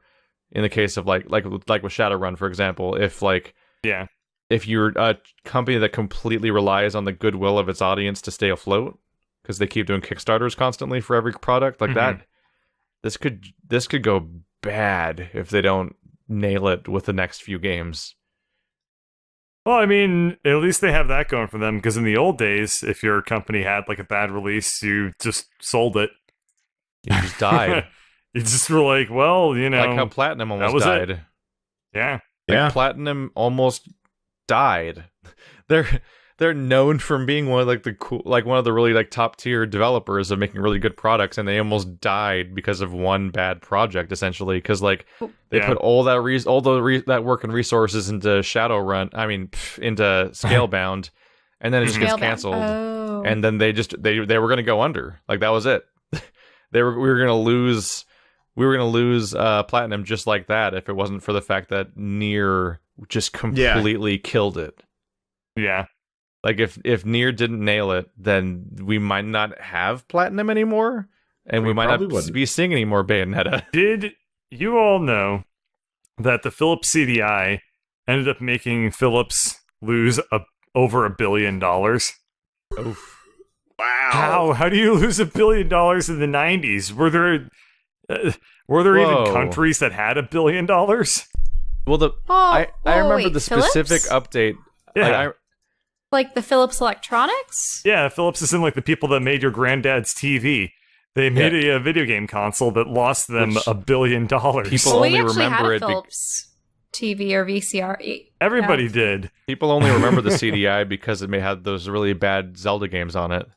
Oh, they're so bad, though. Yeah. It's hard to state how bad they are. They're so bad. That's hard to think about because I just remember, like, I remember reading in Game Informer at some point, and I was like driving home from work or something. So it was like recent enough ago, at least, like at least in the last 10 years was when this must have happened. I wasn't driving home reading Game Informer, but I mean, like, I was driving home. Right. I have the memory of thinking about this while driving home. Was like, wow, the video game industry is $1 billion industry now for the first time. And the Philips because CDI of a was company like losing $1 billion. No, because I was like at working age when the video game industry became $1 billion industry. And the Philips CDI was like 20 years before that. How did they lose $1 billion on a thing that's not even $1 billion industry yet? What the fuck? Well, maybe because they had all of their other electronics and then they invested it poorly. I knew a into making company could be a worse system. than THQ on that kind of call. Yeah. I bet that they lost more money in the Philips CDI than Atari lost during the video game crash. Jesus. Game crash. Oh, man. Lost money. What was that video game crash? Because we have an Atari at home. Revenues. Whoa! Holy crap! Wow. Revenues peaked at $3.2 billion in 1983, then fell to around $100 million by 1985. A drop of almost 97%. Wait, video games had already reached the billions in the 80s? Yeah. I mean, Man. is it possible that crash was real? Is What? it possible because that all the people that could or wanted to afford a game console purchased it, and then they didn't have an incentive to get all like the games later? Was there not really something why to did the drive video game crash sales? happen? It's just interest dropped. Interest dropped, well- and some products really sucked. So the issue is that basically video games were new and everyone liked them, but they weren't very good. So they were a fad. And basically companies were overestimating how much money they were going to make, and it was a bubble. It was just a dot-com bubble, basically. Like, it was just any other market bubble out there, where it just bubbled and then it popped. And boy, did it pop. You know, what's actually interesting is that the craft beer industry almost went through something excuse me, something similar okay? a couple years ago. Yeah. Something all of a sudden got stuck in my throat. Probably dirt or dust or something. Tell me about your microbrews. Anyway, microbrews. They about 2 or 3 years ago, basically a bad harvest killed hops fields like across the entire United States, and all of a sudden nobody had the materials to make beer anymore. So, and then like right up to that, microbreweries, they were returning on investments by like a couple 100% or something. And usually like that's the best sign of a bubble about to burst is when stuff is growing really rapidly and then all of a sudden something happens that looks like it's going to kill the entire industry. So basically almost every microbrewery, except for like the really big secured ones, almost went out of business. Except that what the Sam Adams Brewing Company does is they keep a stockpile of hops on them at all times in the event that something like this happens. And so the Sam Adams Brewing Company realized, like, there's this economic principle where competition, if your company doesn't have competition, that can be good for you and it can also be really bad for you. And in the instance of Sam Adams, if all the microbreweries go out of business, Sam Adams was probably poised to go out of business as well, because people would just stop drinking beer. So did they sell their hops to the other companies? Yeah. Or? So that's what they did. So Sam Adams basically single-handedly started selling hops to all the microbreweries, just enough to keep them afloat and make sure they didn't go out of business so that they could rebound a couple months later when the hops harvest picked up again. And they basically saved the microbrewing industry using their reserve of hops. So, yeah. But did that help them in the long run? Yes. I mean, they're still definitely. going. They're all around. Sam Adams is still around. Because the thing is, okay, all the microbreweries go out of business. People aren't going to necessarily be like, I want to drink Sam Adams now. They're just going to stop drinking, basically. And so Sam Adams loses business that way. So they wouldn't benefit from being the only beer around? No, most likely not. No, if they would Coke have was probably the gone out of only business if that soda, happened. people would probably lose interest in soda real fast. Yeah, it's like, yeah, if all the sodas except for Coke went out of business, then Coke would probably dramatically lose business as a result. But Coke has its own flavors within its company. Wouldn't matter. Yeah, Because there's no way they'd be able. Don't they own Sprite and other things? Yeah, but there's no way they'd be able to keep on top of demand. Right. Apparently, you've blacklisted cat noises from your chat. Wander? I assume it's the Mao. I assume it's the Mao Mouse. Yeah, that's because that's my language. Why? Did we say Mao at one point? No, Yeah, you did. Somebody casually came by and was like, I just got blacklisted for going meow in Wander's chat. Do you want to explain, why that happened? And I was like... No. Wander desperately doesn't want to explain that, because it came up in a previous podcast or something, and, Shell started explaining this meow meow language, and then Wander was like, I need to end this conversation immediately, never bring this up again. He was, mortified that it was coming a light to the public. So yeah, I'm not going to explain why, but cat noises are banned from Wander's chat. Yep. Well, It's a dog-only chat. Well, I'm surprised that Nye hasn't been banned. Have you banned Nye? Well, Because that's hilarious. That's not embarrassing. Yeah, here's the thing. I don't ban words. My mods do. They got sick of it before I did. Probably, yeah.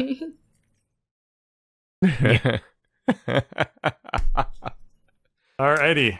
Oh, best outcome. So I think that's a much more fun story to end the podcast on than a gross one. Unless somebody really has a gross story they really are dying to tell. Oh, well, we were actually walking on a So trail, excited. a hiking trail. I suppose you wanted to take your mom somewhere. Yeah, my mom when she visited a month ago. Yeah, and it was interesting. I never knew there were so many varieties of plants and animals out here in Kansas, because I'm from New York and there's just endless forests there. So it's there are a lot of animals in the Northeast. There can't be that many hiding in the grass, right? It was more insects. We had seen so many insects that I had never laid eyes on before. And the cicadas were actually flying around. It's interesting. Usually you only hear them in the trees. But we were walking around and there was just fresh piles of poop on the ground. What kind of creature made these piles? I do not know, because it was they actually looked like the kind of fecal matter that you would see, with a little curly Q on top?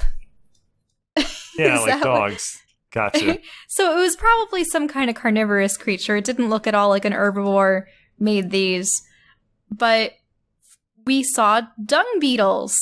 And they were so tiny and iridescent and cute. And they already had little balls rolled up. And they were just trying to, pat things down and extricate the balls from the larger pile. And we saw 2 such piles with dung beetles in them. And I was just thinking to myself, where do these guys like find the poo? Like, how do they find the poo? They probably They smell just it from migrate a long way away. from like a long ways off, or are there just more dung beetles that we couldn't see somewhere out there? Because I couldn't imagine them just being like, oh, there's something in the distance. What And if then there's like a thriving dung beetle like culture and colony beneath the earth, and then one day they finally make contact with humanity, and they're like, "Oh, we call you like the gods of the surface. What do you call us?" And we're like, "We call you dung beetles." And then that's how the Great Dung Beetle War starts. From their And it's- perspective. funny because they're like no more than an inch long, and in all the documentaries you see, I mean, maybe African dung beetles are different than our little American ones, but they just always make them look massive in the nature videos, and these guys were just, they were They're only like, an inch long. "Sir, And they're rolling dung is but a small part of dung beetle culture. We have theater, music, and dancing, and you refer to us with such disrespect? Damn, dung beetles are like, Now, do they gather they're it actually to tiny. tuck Wow. stuff somewhere and then lay their eggs on it, or do they eat it? Like, why did they roll them up into balls and carry them away? Do they have a I don't place know. to store think it? so. David no, Attenborough. I think that's They the lay whole their- story. They roll them up and then they carry them away. No, they lay their eggs in the dung. Right, but they have to carry them to a safe Well, spot. yeah. And then their babies eat it. I see. Yep. Dung beetles How are have we currently the gotten only here? known non-human animal to navigate and orient themselves using the Milky Way. What? Anyway, if you have any questions, send them to fournerdsquestions at gmail.com. How would they orient themselves based on the Milky Way? We are in the Milky Way. Did you know that dung beetles But are in they fact can't even a form see of spider? stars. Countdown. Did you know that dung Three, beetles are coming to Necropolis in the new update?